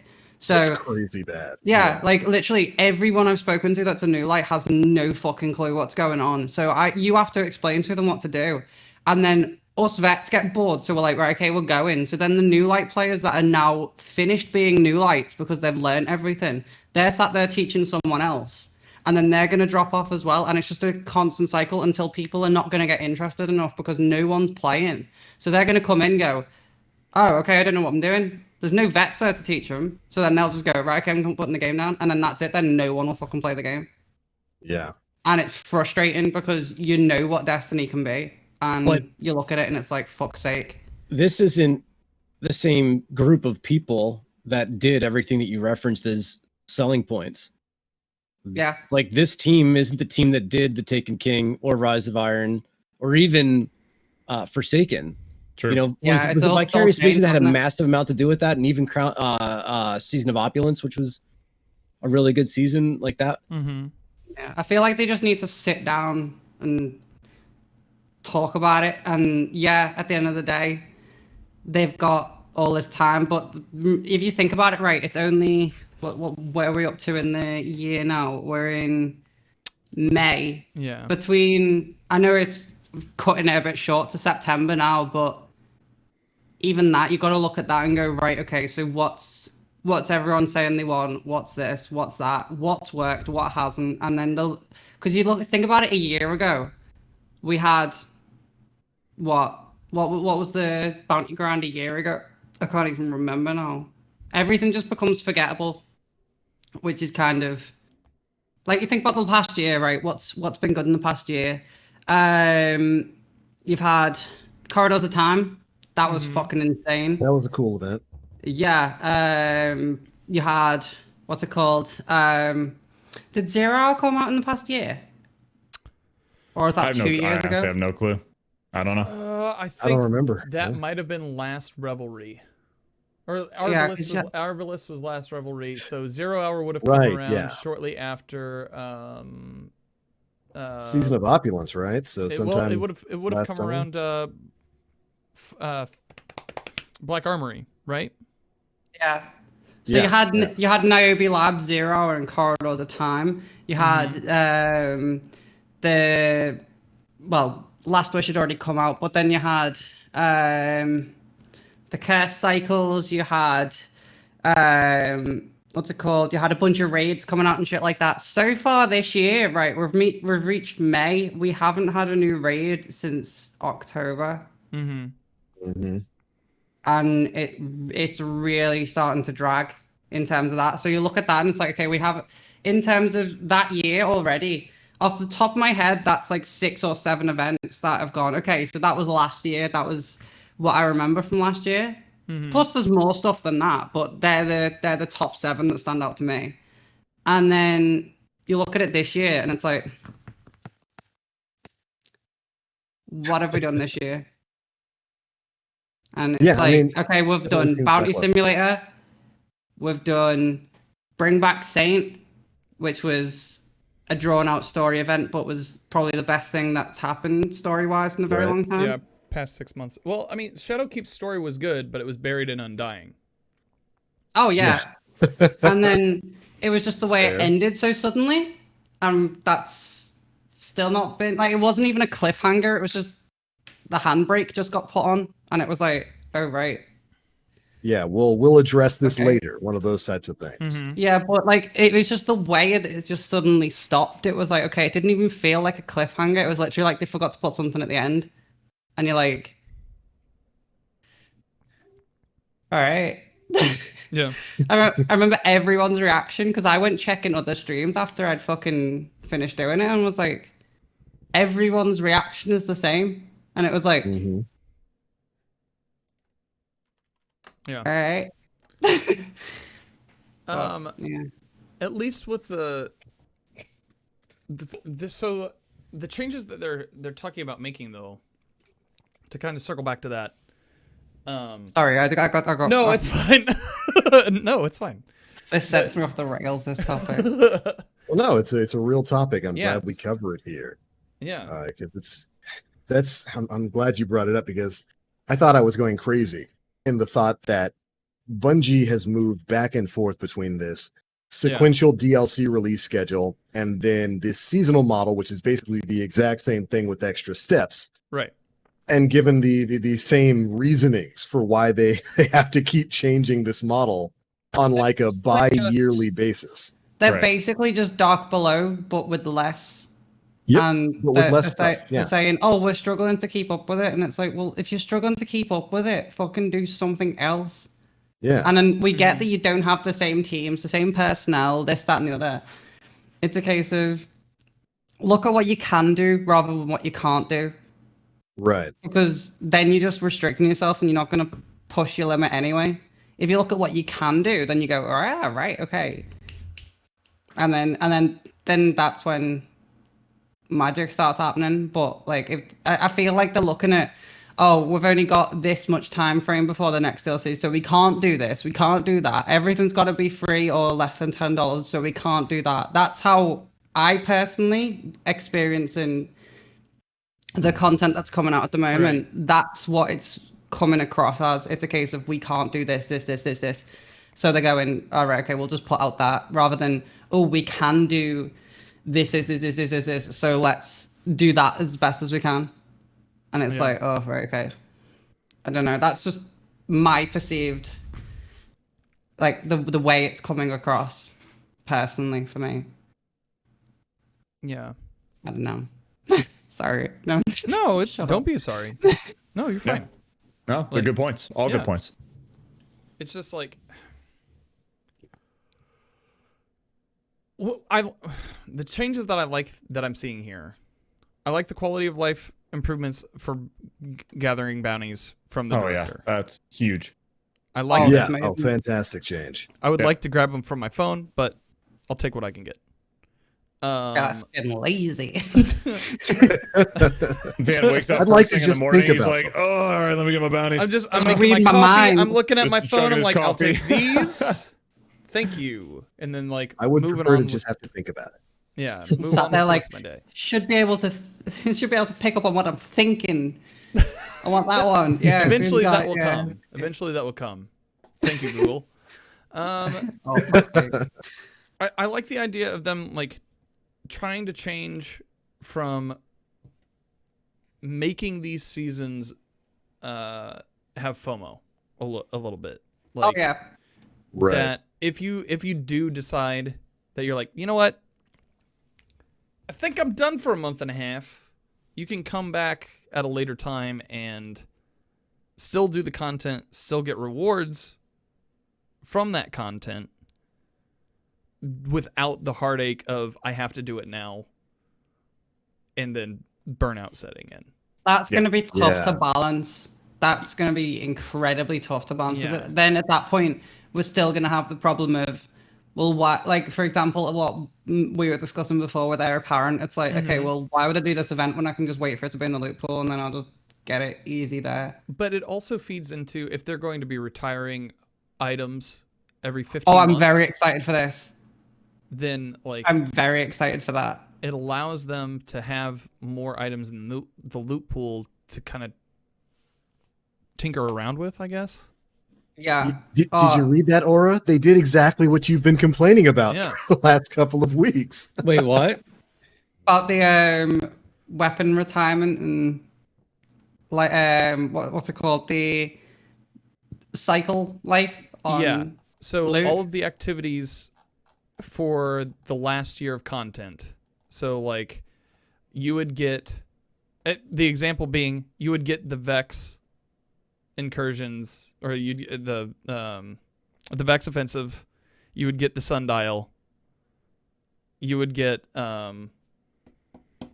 Seraph. yeah, you would get the Seraph towers Seraph stuff. and bunkers. You would get that for the year. And more importantly, the rewards from them wouldn't just Yes. disappear. They would still be available in those original activities, like the sundial weapons being in the sundial. But Mhm. also, they mentioned that they're going to be putting some of those rewards into the general loot pool for core activities. So let's say you're farming out for a decent breach light, but you really don't want to play sundial. Well, it's going to have a chance to drop in Crucible. Yeah. I'll say this. I never want to see a Vex offensive weapon ever again. There's not a single gun that came from that thing that's any good at all. You're not Not wrong. I one. can agree with that. You You're don't not like wrong. leaves? Not one weapon. Right. Here's something that's funny. Right. Do you guys remember Subjunctive? Yes. Yes. That came from it. That's like the only half decent weapon that came from it. Mm-hmm. I just want to say, right? Okay. Have you used Sol Pariah 6 Yes. since Subjunctive's come out? No, not since then. Is that the SMG, the Warmind one? From Curse of Curse of Osiris. Osiris. Yeah. Oh, Way okay, back. in the okay. day. That Yeah. SMG fucking shreds. And we did a test in comparison to Subjunctive as the god roll that I tried out. Like I tried out everything, and this was the best one. I can't even remember what it was. I think it was Feed and Frenzy something. Yeah. And we were like, oh, okay, it's all right. And then we put on Sol Pariah, and Sol Pariah worked Yeah. way better than Recluse. And like with two-man Callus especially, if you're using that with Charge the Light, Anarchy, and Dune Marches, Yeah. dude, there is Glorious combination. yeah, Sol Pariah, dude. You just keep getting charged with light back from it, and then it's just tearing through anything that doesn't have a shield. Oh, dude, that SMG is something else. And then you look at that compared to anything Vex offensive could brought out, and you're like, Yeah. Well, I still Yikes. use the Icelos SMG in PvP. It's oh right, still Yeah, my that favorite, thing. still my favorite weapon. I think, like hands down, it's beautiful. It never leaves my hunter. It's great. But Respect. there needs to be stuff. I used it during the Bungie bounty. There's got to be I'll tell you stuff. what is nice. The Saint weapons, all of them, they are all really nice. Mhm. I agree. It's the I only don't think I'd usable ever want to scout do a in PvP, sundial really. again. No. Honestly, Yeah. This content is content I don't mind being retired. Yeah. Right. So here's Yeah. the thing. They're making this content not be retired, Right. and it's rather meaningless content. And then you've got the menagerie, Yeah. which might be one of the greatest things Oh, Bungie's yeah, done, absolutely. and Add that Not to the being Menagerie touched. loot pool. Nope. Either add it to the Menagerie loot pool, or do, as you were saying earlier, about the whole the faction vendors, where like you go over to them, and what's the problem with just going and handing materials to them and getting a reward? I think you were saying that earlier, weren't you? Yeah. That's what Aura was And saying earlier. yeah, the what's it called? If you were to like make Saint not the trials vendor, but like, for example, if it was the Saint Armory and that came out that season, then it's a case of, okay, so Saint's got an armory there from that loot pool. So for example, Sundial, and then a case of just literally, because the content no one will play it after a couple of weeks in. So keeping it for a year is fucking pointless. But what you Hello, could do Reckoning. is go, yeah, exactly. So what you could do is literally just go and a case of and go, okay, so get reputation for something to give to Saint, and then from Saint, once that event disappears, you can still access that loot pool, but you need to get reputation for him Yeah. to be able to do that, because otherwise it's like, well, we're just gonna, because like, put it this way, none of us do that fucking public event that's currently going on. None of us do it because Blueberries are fucking twiddling their thumbs in the corner, and you're like, okay, well, I'm not gonna do that. And then it's a case of, well, you want the weapons, go and do the Rasputin bounty, the Rasputin bunkers. It's okay. Everyone's ranked them up. Everyone's got the rewards from them, and then it's like, okay, so what you're saying is a year from now, we're still gonna have these Rasputin bunkers? That's gonna get really old really quick, and it already has. If they're unchanged. Seraph weapons aren't bad though. Like the Seraph weapons are actually not awful. The hand cannon doesn't get enough airplay because it's a 180, but it's actually a really good gun. I like it a lot. The shotgun's actually really good. Oh, the shotgun's and the insane. SMG's been useful. So like these are loot pools that have tangible, meaningful, impactful rewards. Some of the other crap. Yeah. And I'm just going to go. They're so lucky that Undying and Shadowkeep came out at the same time, because Shadowkeep made up for everything that Undying didn't have. Definitely. Yeah. Everything. Loot pool, the public event on the moon, the nightmare hunts. It did everything that the goddamn Undying. The only thing Undying had going for it was the seal is good looking, in my opinion. Yeah. That's it. It's good A looking. good looking seal. Undying. Best part about Undying was the fact that the Undying Man was coming back, and then that happened, and let's not talk about it. That was the most underwhelming thing ever. Yeah. Yeah. What you could do, right? You know, you were saying there about the loot pool's really good for the stuff at the moment. What you could do is, you think about it, right? We've got Rasputin on Mars. So what we could do is literally just go, right, okay, we'll take the bunkers and the Seraph event away. We'll just make the Rasputin on Mars an actual accessible vendor and just go, right, okay, you can access the Rasputin weapons. Or even Anna, she's stood there fucking looking at the same computer screen for what, how many years now? Yeah, man. She keeps reading Reddit posts. Yeah. Very concerned about they're that. watching fucking... Oh, but... Yeah, so it's like a case of, well, why not just go, okay, so when the bunkers go away and stuff like that, just add them to Anna's loot pool, because it makes sense. And then just not have the game space getting used up by, because fucking Noob Slayer 69 wants to log in a year from now and be like, oh, I can still fucking do this event. It's like, well, everyone did it. The majority of the player base got bored of it week one. So keeping it around for a year is just going to take up game time and just make us go, oh, give us something new. Well, yeah. And one of the things that like I've taken to because of Guardian Games, this is kind of going back to that, but I've been using the blind well to farm for destination materials. On which? Sorry. Huh? On which? For destination materials. Like, what have you been doing for them again? Blind well. It's yeah. You just go there and farm it out. It's not tied to anything responsible for a quest or campaign, so it counts. And I missed blind well.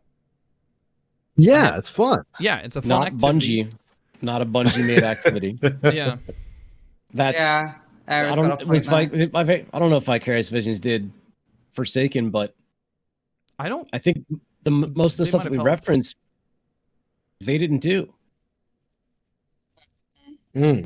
Escalation Protocol, Blindwell, and Menagerie are some of the best examples of content that Destiny 2 has certainly seen. Yeah. They didn't do it. Yeah. Actually, and I don't know that Bungie did it. We know for a fact that the Seraph Towers are something that Bungie did. And again, the bunkers or whatever, the Seraph Towers or whatever, a good place to mindlessly go and do stuff. Are they? Mindlessly? Yeah. I mean, I'm not going to lie. When I was farming XP because I thought that the Grandmaster Nightfalls weren't going to cap at 1025, and I was trying to be a competitive gamer, I was grabbing bounties from 3 different places. There was the Gunsmith, I forget the third one, and then the Moon Vendor, Eris. I was grabbing them, and I was going to the area, and I was just doing all of the Gunsmith bounties and the Moon bounties not participating in the event at all because it was the best place I could go that was quick to get to and would have a never-ending streams of enemies coming at me to do these all rifle kills and hand cannon kills and SMG kills and whatever. Yeah. It was a really good place to farm bounties. So yeah, that was a mindless thing that I did. I didn't participate in the event at all. I didn't throw a single, orb at a thing, but I would get completions and gear because the blueberries around me were. Like if I was still helping by killing things, I just wasn't throwing the balls, right? Right. So like, Right. Yeah. I'm trying There to does saw- need to be work there, and like when it comes to the Seraph Tower public event, good riddance to that. That can go away for all I care. I'll happily play Sundial and stuff like the Menagerie, but the Seraph Tower, I think it's kind of funny. Bungie made it harder once all the towers were active, and even less people complete it now. I'm waiting for next We're week already- to do the flawless. Yeah, it's but Oh, not my that favorite. bit of flawless content. one is something else. Like the thing is, right? It's the same goes for the Grandmaster Nightfall when I'm saying this, but it's very much that it's not so much them making it hard; they're making it annoying. tedious, Yeah. Mhm. and it's just not. This doesn't apply for the public event so much, but more so the Grandmaster. But it's just a repeat of something we've done.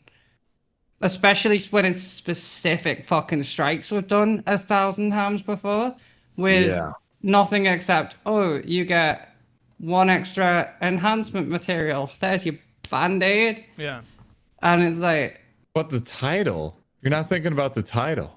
Oh, the title. Yeah, like literally, so you guys who have seen anything I do, I usually play with my mate Laker. He is trying the goddamn hardest to try and get me to do fucking that Grandmaster at the moment, and I'm like, dude, I just don't care. Why would I go and do a fucking strike, especially when it's Exodus fucking blue? Is it blue or is it black? Crash. I don't care. Exodus Crash. Crash. Yeah. Yeah. Okay. Awful. Yeah, that one. I'd It's rather a do a case of- Nightfall on Exodus Blue, which is a Crucible map. 100%. That'd be Agreed. interesting. That'd be cool. During trials. But it's a case of but it's genuinely like I'm sat there and I'm like, well, I hate that strike anyway because it's a fucking damage gated boss, Yep. which is the most frustrating one because you could easily, if that fucker wasn't damage gated, you could melt him instantly. But because he's damage gated, it's the same with the Fanatic, and he can fuck off as well because he's a pain in the ass. But it's literally a case of why would you give tedious nightfalls that people don't like doing anyway and just make it so that there's more. So another one as well, the loadout selection, where it's like a case of you've got to use Arianas with a hand cannon with Unstoppable on and fucking whatever else. With it's like Izanagi's and Divinity, like those those three have been the loadout for the past week. Yep. Like 2 weeks. Yeah.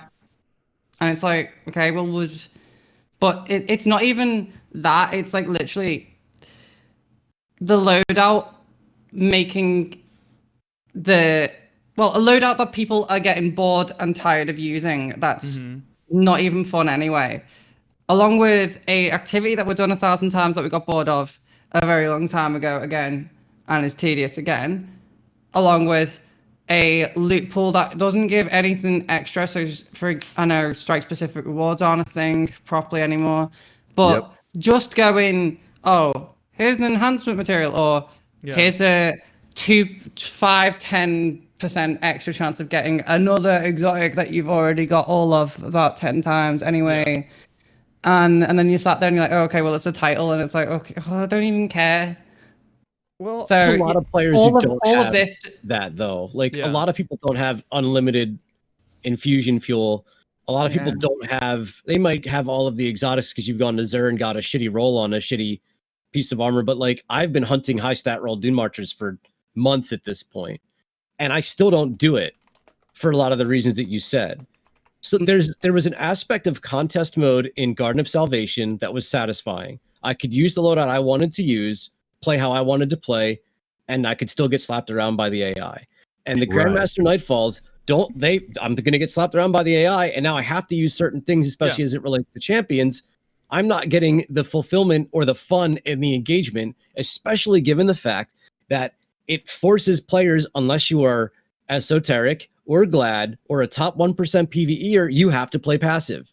You have to group up in a corner, plan your supers accordingly, put in this passive play style that Bungie doesn't want us to do because they nerfed sniper rifles. They were mad at us for sitting in the back. Right? Yeah. So the thing about Escalation Protocol and Blindwell, and to an even degree the Season of the Savior with the spinning thing, I can't think of what the hell it was called, the sundial. There was an aspect of that didn't allow you to really sit in the back in a safe area, that forced you to whether you kept you fucking moving, yeah. Yeah, so like that's what Bungie wants to give us, but they're not giving us the environment to allow it to happen. And that's the most frustrating thing. That's what drives me crazy. So I don't give a shit about this title. And I don't even know how many titles there were. I was missing one. I'm missing Riven's Bane up until this season started. The only one I didn't have was Riven's Bane. And only because I didn't try to get it. And it's like I could care less about the titles. They are meaningless to me. None of the content this season has any kind of value, to the point where I'm running Menagerie and I'm actually doing Forges. And I've never spoken to you before about my disdain for Season of the Forge and how much of a freaking travesty I think that whole season was, and how Scourge of the Past is a shitty raid. Yeah. And I'm still doing Forges to roll guns that are old.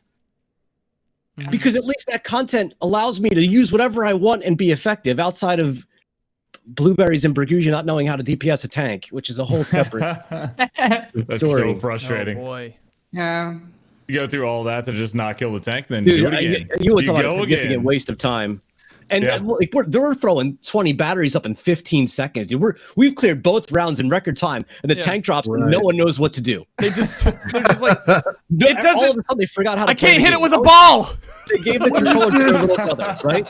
Their little sister, little brother is now the one playing the game at that point. It's I've never seen anything like it in my life. I was astonished at how quickly we were actually running through it, and then 3 runs in a row, no one could kill it. I had to switch to Golden Gun, Celestial, to give us a chance to kill the damn boss. Yeah, that's crazy. Yeah, you're spot on with that. You are absolutely spot on with that. Like literally, like I think pretty much everyone I go on to, like, because I sit there and go through like everyone on the Twitch directory at the moment. Just when I'm not doing something, I'll just like sit there and scroll. I'll have a Twitch stream up on my screen up top up there. And just while even if I'm streaming, I'll still have them up there. And most of them that I go into, if they're not in Crucible, which a lot of people are at the moment, because people are going for Unbroken because they've got literally nothing to get. If they're not doing that, they're doing Menagerie for Legendary Farm. Right. And if they're not doing that, then they're doing like raid help. What if instead of Grandmaster Nightfalls, we got Grandmaster Escalation Protocol, Grandmaster Blindwell, Grandmaster? Oh, that'd be so much more fun. Yeah. Like, what if they just slapped us around in environments that gave and dude, contest mode? Take these goddamn champions out. Just the champions are a good idea. They're just implemented really badly, and they're too funky. Like if you. The worst one for me is when you take a barrier champion's shield down and instantly it goes straight back up, and you're like, you gotta reload. I had an overload champion today that was just eating my world, and we were trying to use swords on it and everything, and it just wasn't working out. We had one person off comms, and I was just like, you know what? We're backing out. We're gonna just grab Divinity and Izanagi's and take care of them. And that's how you kill things. Like, the problem with Overload and even Unstoppable is like you have to like on ADS or reload for it to reproc again. Like even if that's the goofy thing about one is right now. Like, because my loadout is permanently like I love my loadout, which is just literally Anarchy, Recluse, Mountaintop. I know it's a boring one, but I can switch that SMG to another SMG if I really want to. But the Anarchy Mountaintop, I love it. I know it's like a case of, it's just a cheesy loadout, but them 2 guns, dude, I can't get enough of them, like, ever. And you look at these activities and it's like, okay, well, I can't use them because, like, did you know that before this season, you could stick an Anarchy to a barrier champion Yeah. and then Yep. swap to a anti-barrier weapon. It was great. And then the Anarchy would take the shield away. Yeah. So you'd swap to Mountaintop then, and then kill the champion, and it's just easy peasy. Uh-huh. And then this season, they've made it so anti-barrier rounds don't affect Anarchy Yeah. anymore. Yep. As like literally the moment I realized that that was a thing, I was like, I'm not fucking doing Nightfalls this season. That's literally It's awful. because the only satisfaction out of Nightfalls that I get is solo taking down a barrier shield. That is literally it. I love doing that, and then that's just been. It didn't even get announced. That just got silent. Fucking. I was looking through all the patch notes. There is no mention of that getting patched. Yeah. And it's there, and you're like, well, okay, so that's restricting me even more to what I want to use. Yeah. And then, but no, going back to that escalation protocol, Grandmaster, I imagine if it wasn't champions, it was just more and more bosses towards the end one, and then on the Grandmaster, so like you got wave 10, no, wave 7 escalation, which is just the boss, and then let's say wave 8 is just more bosses, and then on top of that you get like, do you remember the what's the fucking name of it, Court of Oryx? Yeah. Yeah. Imagine if you had like Court of Oryx style bosses like the Shield Knights, Yeah. and had shit like that start coming out at 8 and 9, and then on 10 you just had like the Just ogre an that ogre you've got eye. you've got the Not ogre even a without body, the just eye. an eye. Yeah, I and like just shit like that. I like Oh, the dude, idea. that'd be amazing. I like the idea, but I mean, you're talking about having troubles getting blueberries to take down tanks and like throwing balls at uprights on the hard version of the Seraph Towers. Dude, make it match made. Make it match made and hop in. Yeah, that would have to be a completely outside instance, right? Well, I mean, instead we've got this What they should Grandmaster do- Nightfall taking up all this space, right? Yeah. You know what they should? You know what you should do for a bit of fun?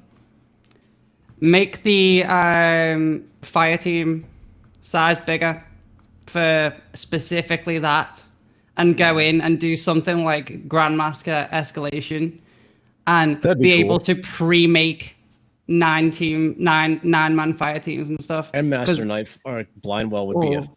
absolute train wreck of a disaster of a dude. That would be something. That Yeah. confined of a space with unstoppable dudes who literally don't give a shit and just go flying at you. Like, I would be okay with. I mean, I don't know. Can you get 9 people? I guess you could put 9 people in a Blindwell because it's a social space. But like, you could make your own playlist in the Vanguard itself for those activities. Like, we have heroic missions that nobody gives a shit are there, that nobody in this conversation remembered were there until I literally mentioned it. True. Exactly. Yeah. I Well, don't know. imagine that. That'd be unique, especially if you could have more people in a fire team for it specifically, just to give it something different. Because okay, you think about it, raids and stuff, a 6-player, everything else is 3-player. So make it a 9 or a 12, and just make it so that there's just this really fucking hard boss. And just you're gonna take 2 raid teams to fucking take the cunt out. Like, oh my god, that'd be amazing. Make it 13 for the beaver. You gotta make Yeah. sure the beaver's there too. Oh, that'd be brilliant. Yeah. What I had kind of hoped that I would see this week, like while seeing that there will be like somewhat dedicated loot pools for certain items in the future, I was kind of hoping to see an update for like in-game reward. Yeah. Yeah. Specifically for Grandmaster and Like other strike activities of the specific like. kind of stuff. Yeah. But 'cause- what could it be? Like, what is there left for us to obtain that we don't have already? Yeah. Anybody from a casual player to a hardcore player. Like, if we're talking about loot, we're kind of tapped out in terms of weapons. Yeah. It's Are you- all like, gotta I've- wait for cycling out now at this point, isn't it? It's literally we've got to wait for that now.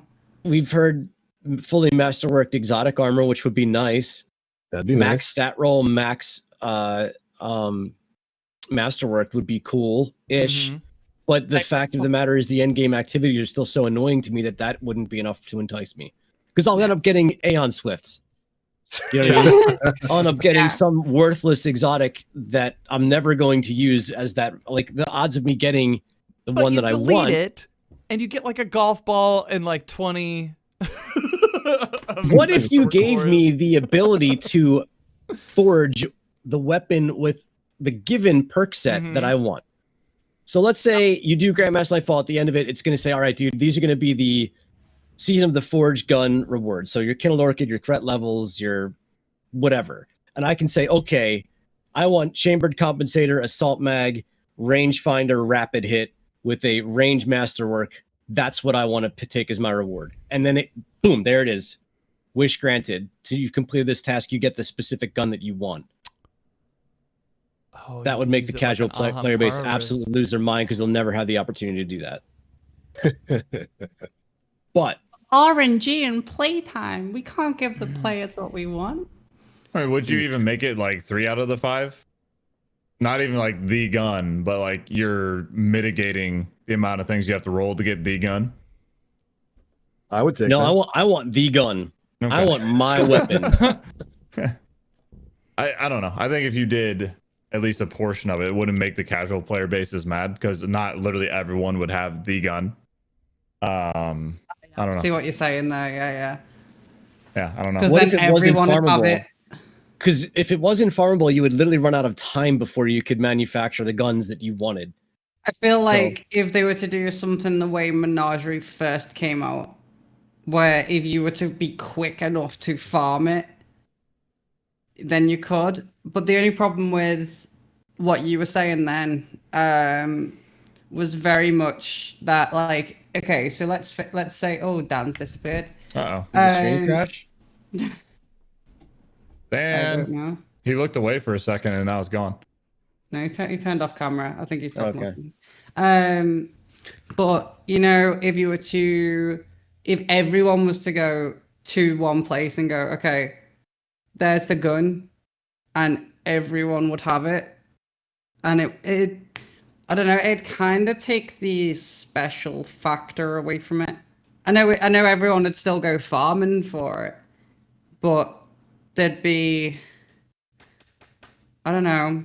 I feel like literally just going over and going, there's the gun, would kind of take a bit of specialty away from how people go. Because there's more of a satisfying feeling of getting it, like going down the side of your screen there and you see, like, let's say, I don't know, what gun would you say having that roll on it?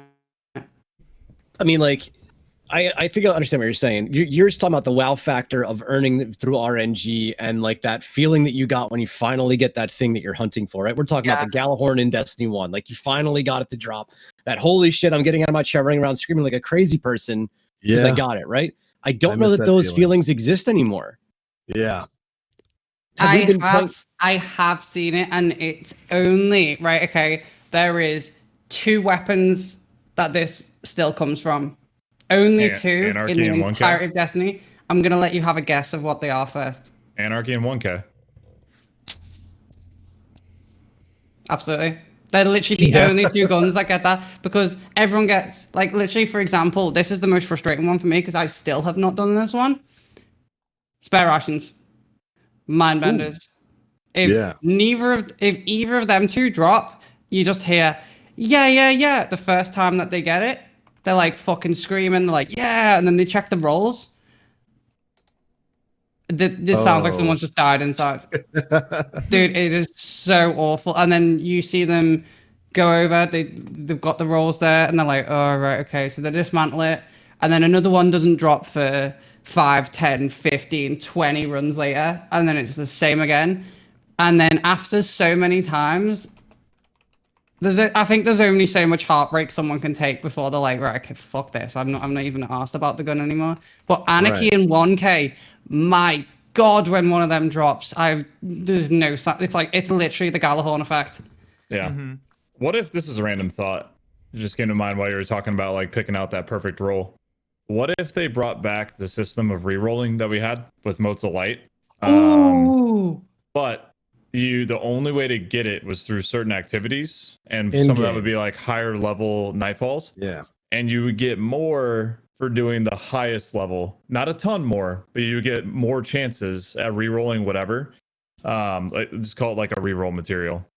I think you that would would get add there's more, value. chances. more chances, I and that think would that make would people add farm value. it. Yes. Yeah, And it absolutely. would still leave it to RNG. So you would have that system in place that they've done before, and it would be like that moment where it hits, you're like, oh, let's go.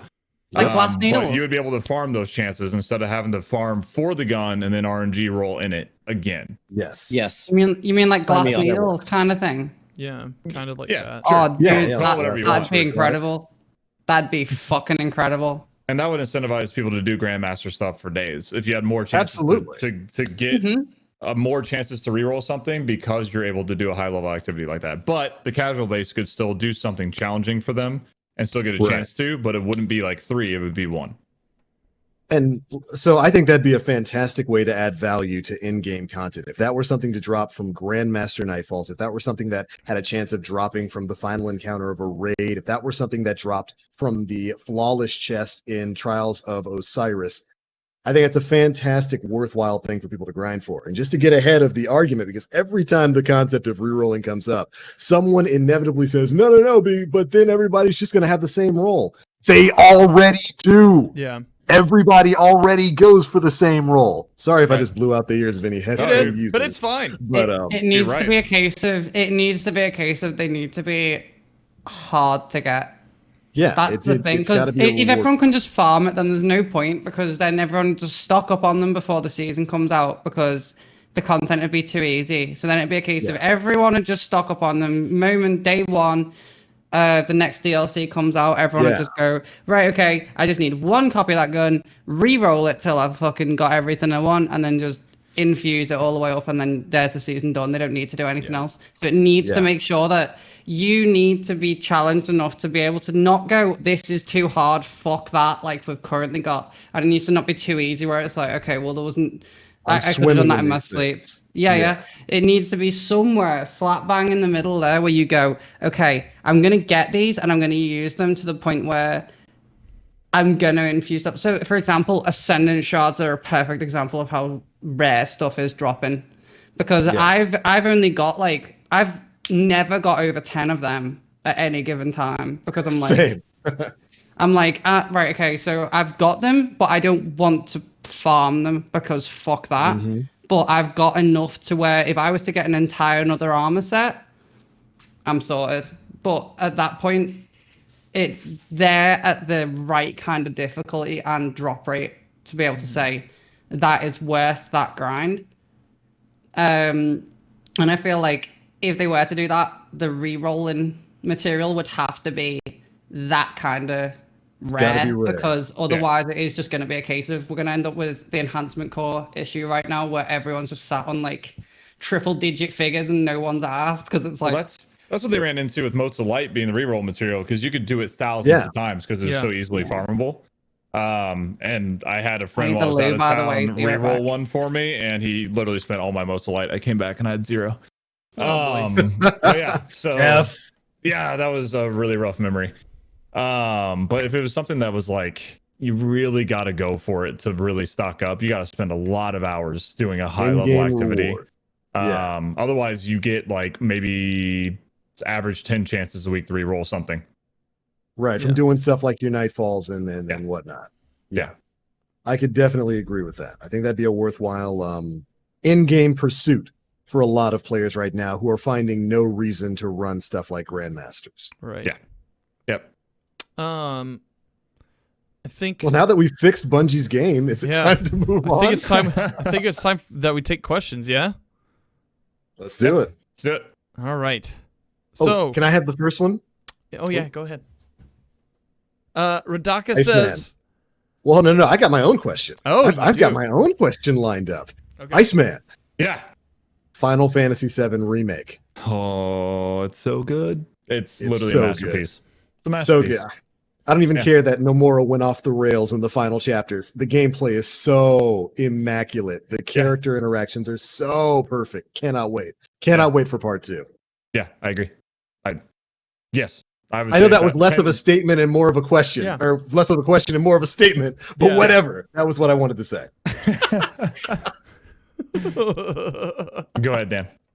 All right. Radaka asks, it's fitting that we're talking about rewards. Would you guys be for the gunsmith weapon bounties returning, where you can get a certain gunsmith weapon at a week, and also maybe an armor system that is similar to that through another NPC for armor? So like the Arms Day system? Yeah. I think that might be a better way to do a focused grind for gunsmith weapons, because there's certain things that drop at the gunsmith right now that are highly valued or were highly valued. Yeah. Stuff like Aaron Till and whatnot that was just up to chance. You just sat there and kept turning in gunsmith mats until you got it. I think if maybe we swapped out some of the bounties that he has and then put in something akin to Ada's weapon frames, where like, okay, this week he has Aaron Till frames, so you can farm it that way. Yeah. That'd be great if Menagerie didn't exist. Yeah. But Menagerie exists. Menagerie, So yeah. does that better. For armor, I just want everything to be. There is an argument for transmog. Yeah. In I Destiny want 2. armor to be ornaments, Yeah.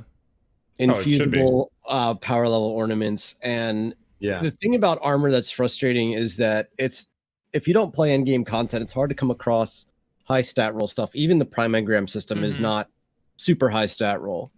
So I would take a reasonable path forward for high stat rolled armor. And from what I understand, running raids is a really good way to get pretty decently stat rolled armor. Yep. I wouldn't be opposed to it, but like I delete so much stuff, even just like within an hour and a half playing session. Like my postmaster is full of crap.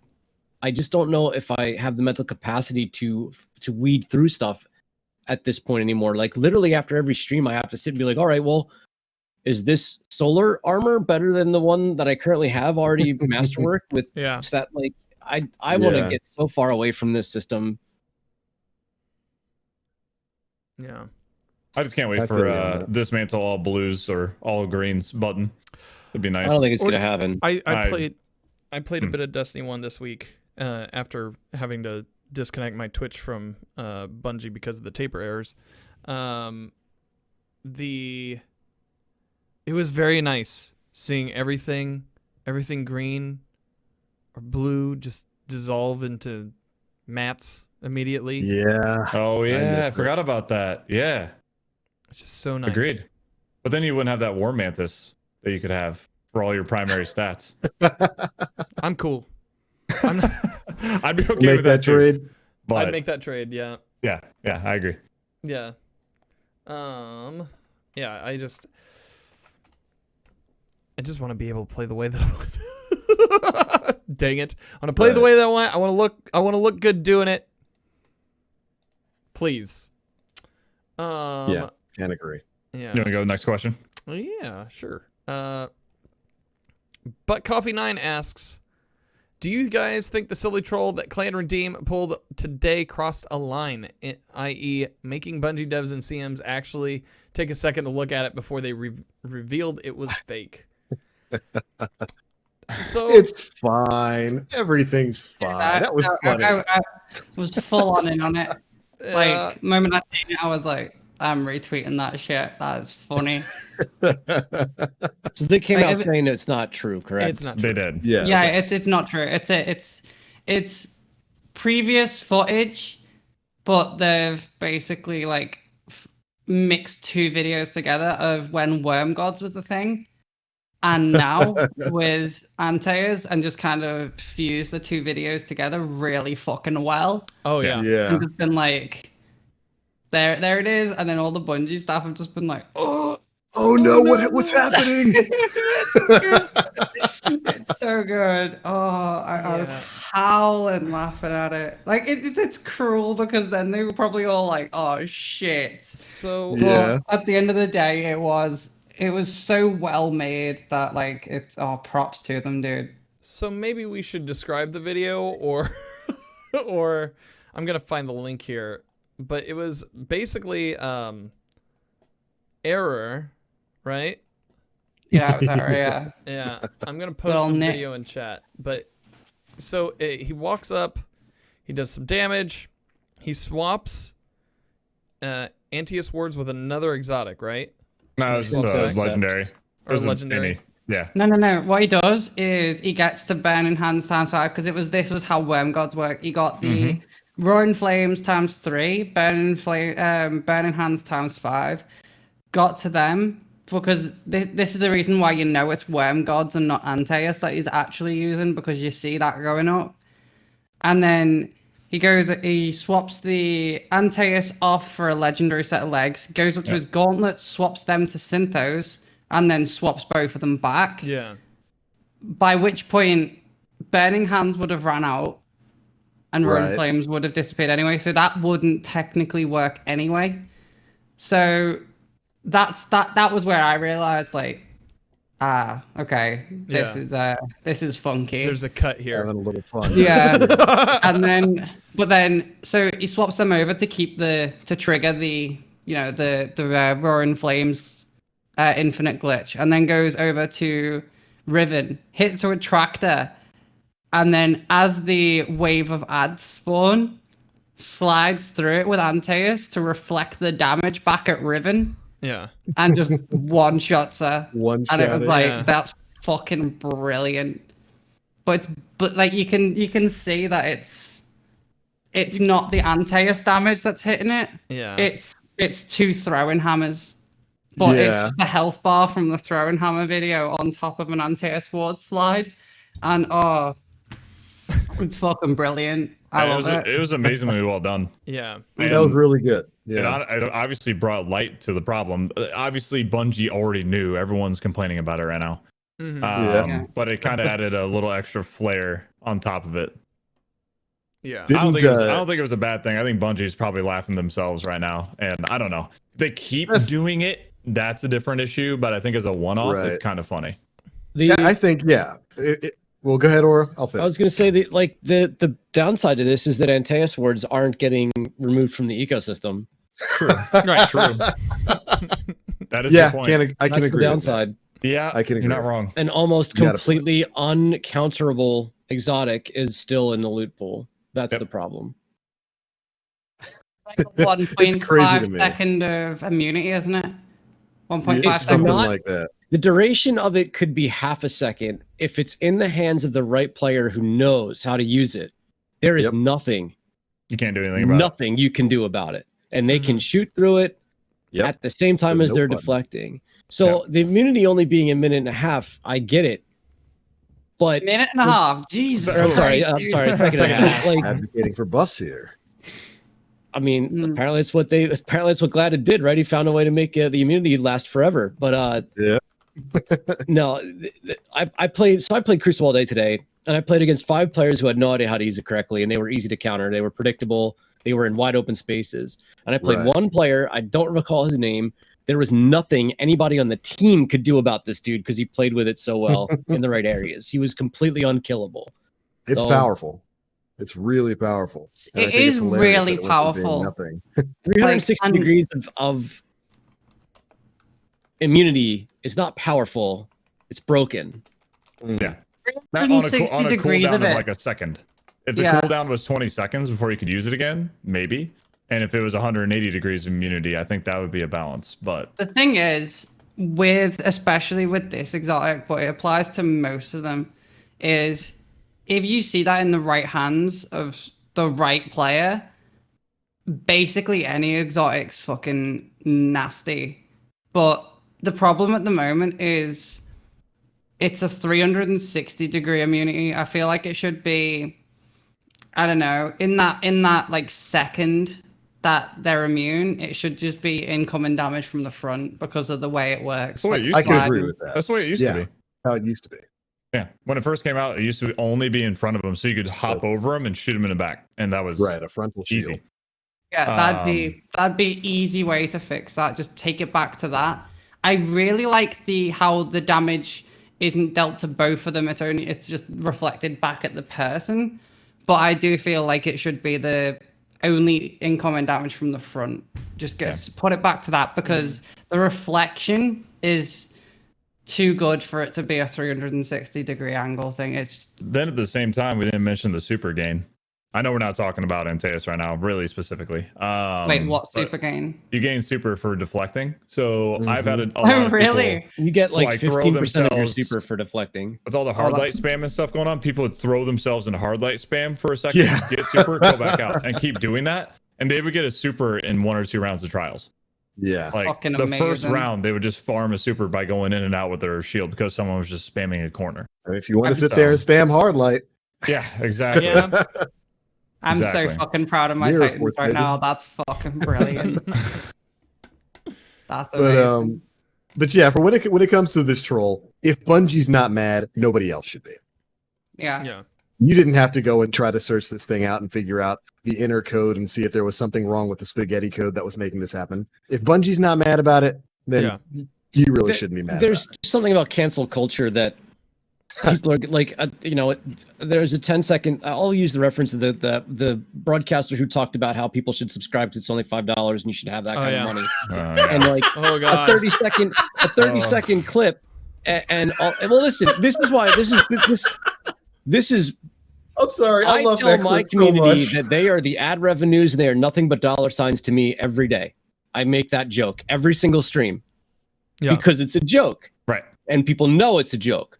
But that could easily be a clip of me and Johnny Angry out there who's just mad at the world doesn't know that I just joke and call my Yeah. community the ad revenues, right? Like it's completely so far-fetched from how I actually value people that I say it and people think it's funny. And Yeah. so like that's the same thing. This is a joke and Johnny Angry's out there and doesn't take a single second to do any kind of research, just reacting naturally to it. And so that's the reaction that the public's going to give it. Yeah. Mhm. So But chill. It was just a funny prank.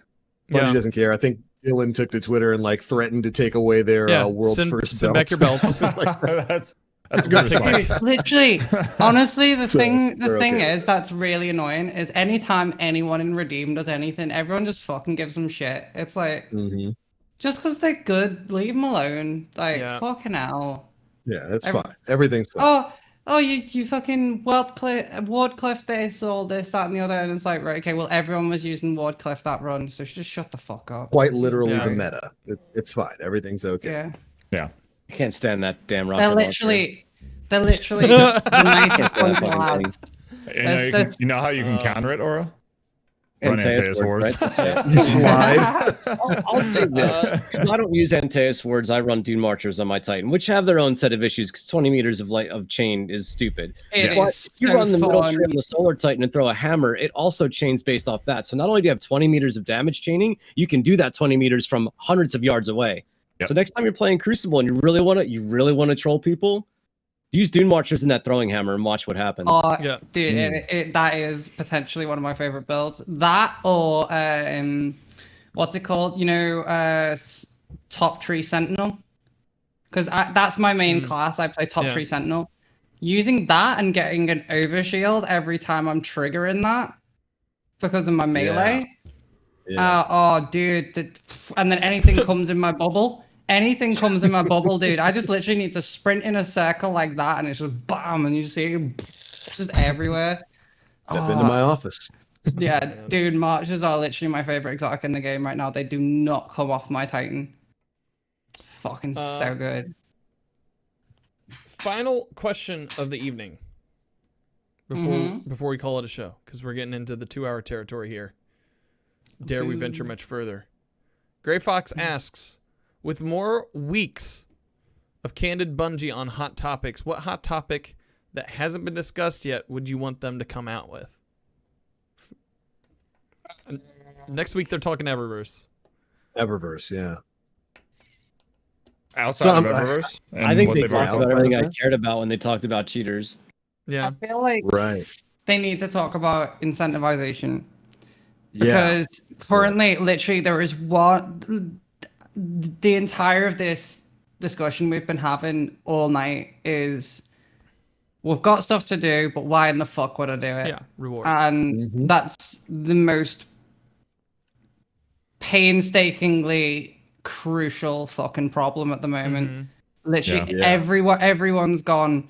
Well, I could do this, but why? Why? And it's that for every single fucking thing. There's Yeah. no incentivization to do this, no reason to do that, fucking, and then it's just domino effects. So then people are just logging off now. Huh. My counter argument to that, I agree with you. I do. But I feel like it's hard to talk about something like that without spoiling what's coming. Right. So like the Luke Smith director's cuts that he did were phenomenal. And I think Oh, that yeah, he needs to every keep time. doing them.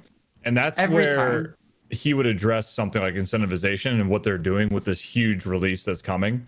So he can start talking about that stuff. In like a little small sector in a TWAB, I don't think it would do it justice, and I don't think they could because they would spoil too much in the future. I don't know. Yeah. I don't know. I don't think the problem is incentivization right now because the Seraph weapons are not bad, and Trials of Osiris has loot that is desirable. Maybe not the armor, Right. but the Astral Horizon, the Eye of Soul, and the Summoner are Mm-hmm. wildly strong weapons. They're good. Counter not as- argument to it. Go ahead. This is the reason I'm not playing Trials myself personally. Obviously, there's the state of PvP and stuff like that with the cheating and stuff, and they are addressing that right now.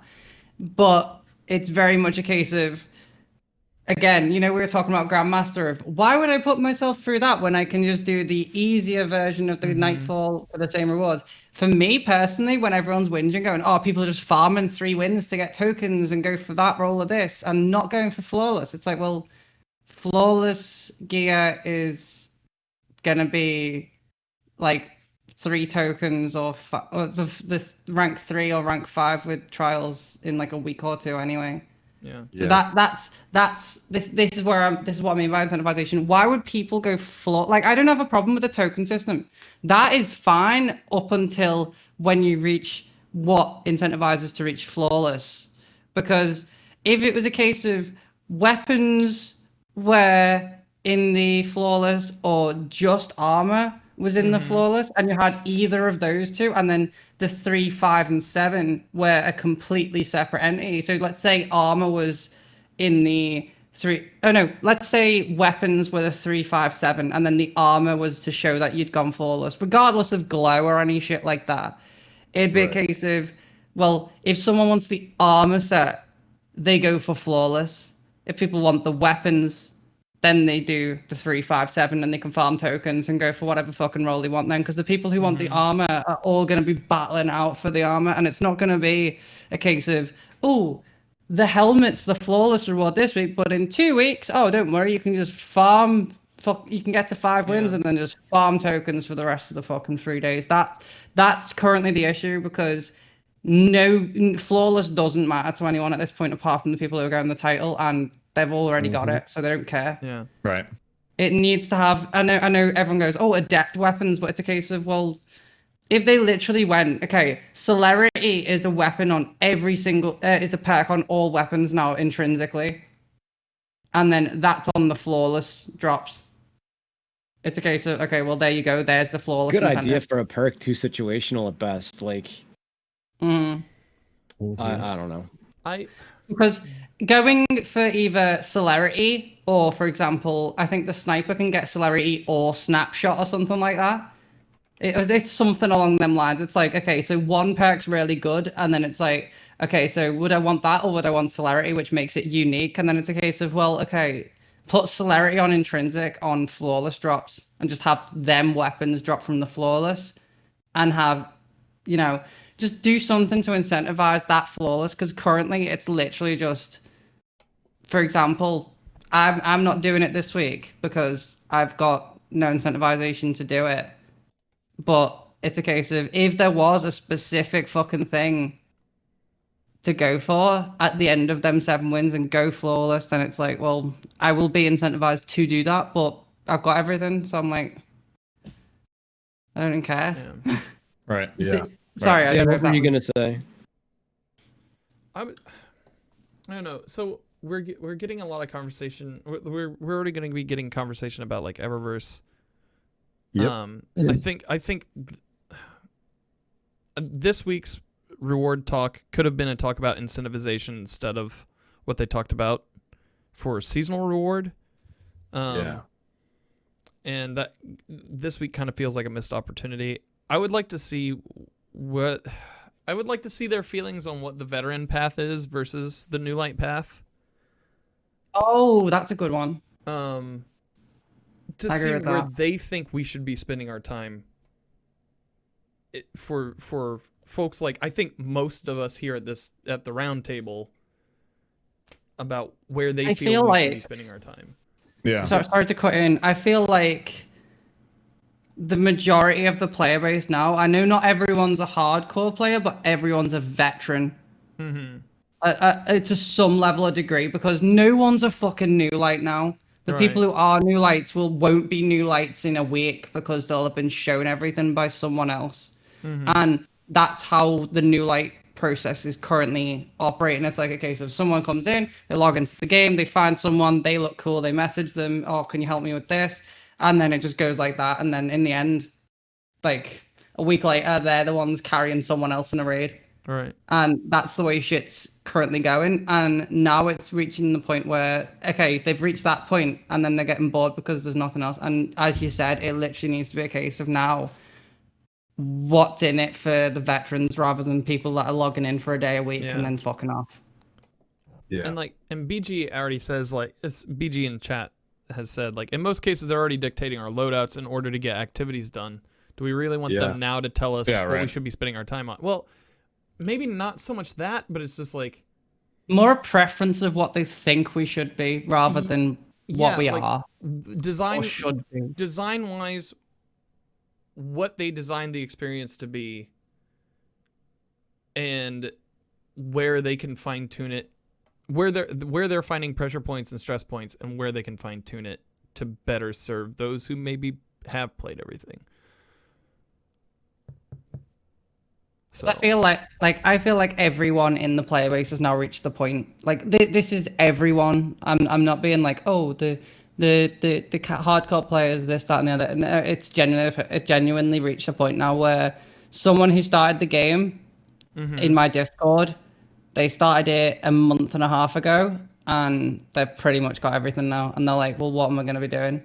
And it's like, well, nothing. And they haven't been on the past 3 days because they're like, well, there's nothing for them to do. And I'm like, if they're reaching that point, then what the fuck do they expect? I mean, how many people play the game just to play the game anymore? Like, I play Crucible because I'm trying to become a better player in and of myself. I'm trying out different weapons to be. So, like, who plays the game just for the sake of playing it? I feel like people are trying to look for more than maybe the game itself has to offer. Because they want more, which is a good thing. But like, at some point, do we have to be realistic of like what we're trying to get out of this game? Like, you can't. If you're I don't know how to say this in any other way, but like, if you're a leech, then you're trying to suck the blood of something that's dead. You're not going to get any sustenance from it, right? So like, that might be my favorite trying visual. to get out of here. Like, that's kind of where I'm at with it. Like, how come people can't just followed that? That was nice. That's right. Like, does that make sense? Like, he compared what is it? video games to George Washington. That's cool. It's a tough subject because the problem is people play Destiny because they fall in love with the world of Destiny and the story behind it and the design and all this, that, and the other. So people like for example us, I imagine, literally just log on to play Destiny rather than do anything specific, especially when we're doing it now, when we've done everything. So we're all sat there like, okay, I'm just gonna play Destiny because I like Destiny. Yeah. But it comes a point when you do reach that painful thing. Like, I did it this week. I literally on Tuesday on reset, I did my strikes, did my fucking Crucible, and then went, like, I got halfway through a 100k Nightfall and went, nah. Holy shit! I literally got halfway through the Nightfall and went, fuck this. Just went back to orbit and went, guys, I can't do this. I like just broke down crying, and I was like, I feel like my spark for Destiny is just gone, because it hasn't, obviously, because I wouldn't be fucking talking about it the way I am. Yeah. But it reaches a point, and then it's kind of feels like, yeah, it may be sucking, as you said, but it is a very harsh reality to hit, especially with something that like Destiny that means so much to each and every one of us. It's kind of heartbreaking when you do reach that reality, and it's only something that I'm quite conscious of right now because it hit me this week is how long until the next person realizes it and the next person and the next person, because a lot of people that were commenting on the post I said where I'm like, I'm going to be spending less time on it, everyone was like, I'm feeling the same. Yeah, you're not alone. You're Not even late close. to the Definitely. party of people spending less time with it. Yeah. Mhm. If you 'Cause, look at the stats on Steam, the people who are currently playing, even if we're playing less, we are the last of the people who are departing from the player base. Like Yeah. the player population has been in decline for Yeah. a very long time. Until this Tuesday, I have been consistently between 12 to 24 hours every day without fail. Yeah. And until this week, I have spent one day, which was reset, which was an hour and a half. And then after that, I did 2-man calls to finish off my stream yesterday. That was it. Yeah. I know why you're burnt out. Yeah. Yeah. but at the same time, it's also a case of I would always find something to do. There's always something, but it's now reached the point where I'm like, you know, Yeah.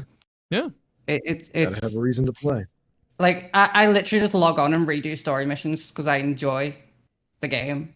You know, it's or like literally just going, I don't know, something like going and just sitting on a patrol mission and going and just doing something like farming like a couple of ads every now and again. And then when a blueberry comes along, you do a wave emote or something like at them, and then you wave back, and then that's it. Then you go and help them do like a patrol or some shit. And even something like that, I still really love because it's just meeting new guardians, just patrolling around and stuff like that. But again, it Yeah. was just literally on Tuesday when I was doing that Nightfall, I was just like, I just literally just started crying on stream. I was like, fuck. Yeah. I know that Yeah, feeling. you're not alone. You're not alone. Incentive is the name of the game for any type of looter shooter or looter based game at all, and I think that is probably one of, if not the most important things that Bungie has to address and address quickly. Yeah. And hopefully Because they it's just a shooter now. understand. Yeah, it's just Yeah, a yeah. shooter. So Gotta have that loot. You gotta have that loot. On that mark, that ends our questions for the day. So I think that's a show. I think that's a show. Woo! Woo! I got dinner waiting upstairs. I Ooh, got here yeah, like a for couple real. hours ago. What do you have for dinner? My pizza came back out. It's a restaurant over nearby that makes like the best salad ever. It's an Italian restaurant. It's Yeah. like a true Italian it. salad with a bunch They of roll like their own lettuce. maybe they might even grow it out back. No, I don't know. But it's got tons of bacon on it. Gotcha. Dressing's amazing. It's Sweet. really I good dig for it. you. But yeah, I'm gonna go up and eat that. Hang out. Heck yeah. So all right, let's go around the table. Tell people where you folks can find you on the internet. Let's start with Obi. Where can people find you on the internet, lady? You can find me on pretty much everything except Pornhub. Don't be going there. Fucking, it's YouTube, Instagram, and then Twitter, Twitch, anything like that. Just obkatiekat. You'll find me. Don't worry. No one else has that fucking name anyway. Oh good. Yeah. IcemaN, you?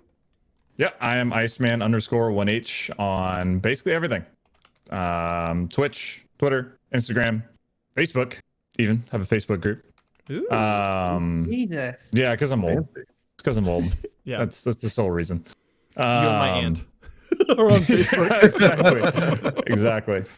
But yeah, it's IcemaN_1H. I stream at least 5 days a week typically. Usually starting between noon and 1 Central, going anywhere between 4 to 10 Central, depending on what's going on. So Perfect. TBL. My name is the Black Link. You can find me pretty much everywhere on the internet: Twitch, Twitter, YouTube, and Pornhub, all at the Black Link. So usual stuff there. We've got our normal streams this week, and of course, any of the Destiny news videos we've got will be going up on the official Planet Destiny YouTube channel at youtube.com/Planet Destiny. cool. Aura. Twitch.tv/Aura, maybe once a week if we're lucky. I know that feel, brother. I All know that that money, feel. the give ad him revenue money. showing up Funnel strong. that ad That's right, revenue the going. dollar signs, baby. All about that Don't Benji. chat, just donate. That's right. Don't see. He doesn't want to talk to Tip, you. exclamation No. point donate, exclamation point No sub, words, Twitch only Prime. You dollar guys may have heard of signs. it, right? No words, Holla at your only boy. dollars. Completely forgot schedule, but you guys can find that shit. And I am Danfinity. You can find me on Twitch 3 days a week. I don't know which 3 days right now because it looks like I might be going back to work next week, possibly. Oh. You Exciting, can also maybe. find me. I'm a little worried about it. You can find Hazmat suit me. ready? Huh? You got a hazmat suit ready, or? Yeah, and a personal shower that I've built inside the library bathroom. You can also find me on Twitter and Instagram at Danfinity, where the I's are L's. This week on Side Quests, I interviewed the Elo god himself, the Connie. And you Love should check Connie. that out. Connie's. It was such a good episode. Find out how he climbed up a mountain with 2 broken legs. That's it. That's the promo. Wow, I'm hooked. Yeah. All right. Yeah. So thank you guys for listening to Planet Destiny episode 238. I hope you. I don't know how to call it out.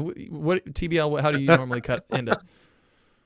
Thank you guys so much for tuning in to episode 238 of the Planet Destiny podcast. I'm really interested in hearing that side quest episode because it sounds like a reverse 18 hours situation. Hopefully he doesn't lose those legs at the end of it. But we will catch you all next week. See you Bye, everybody. guys. Take care. Later.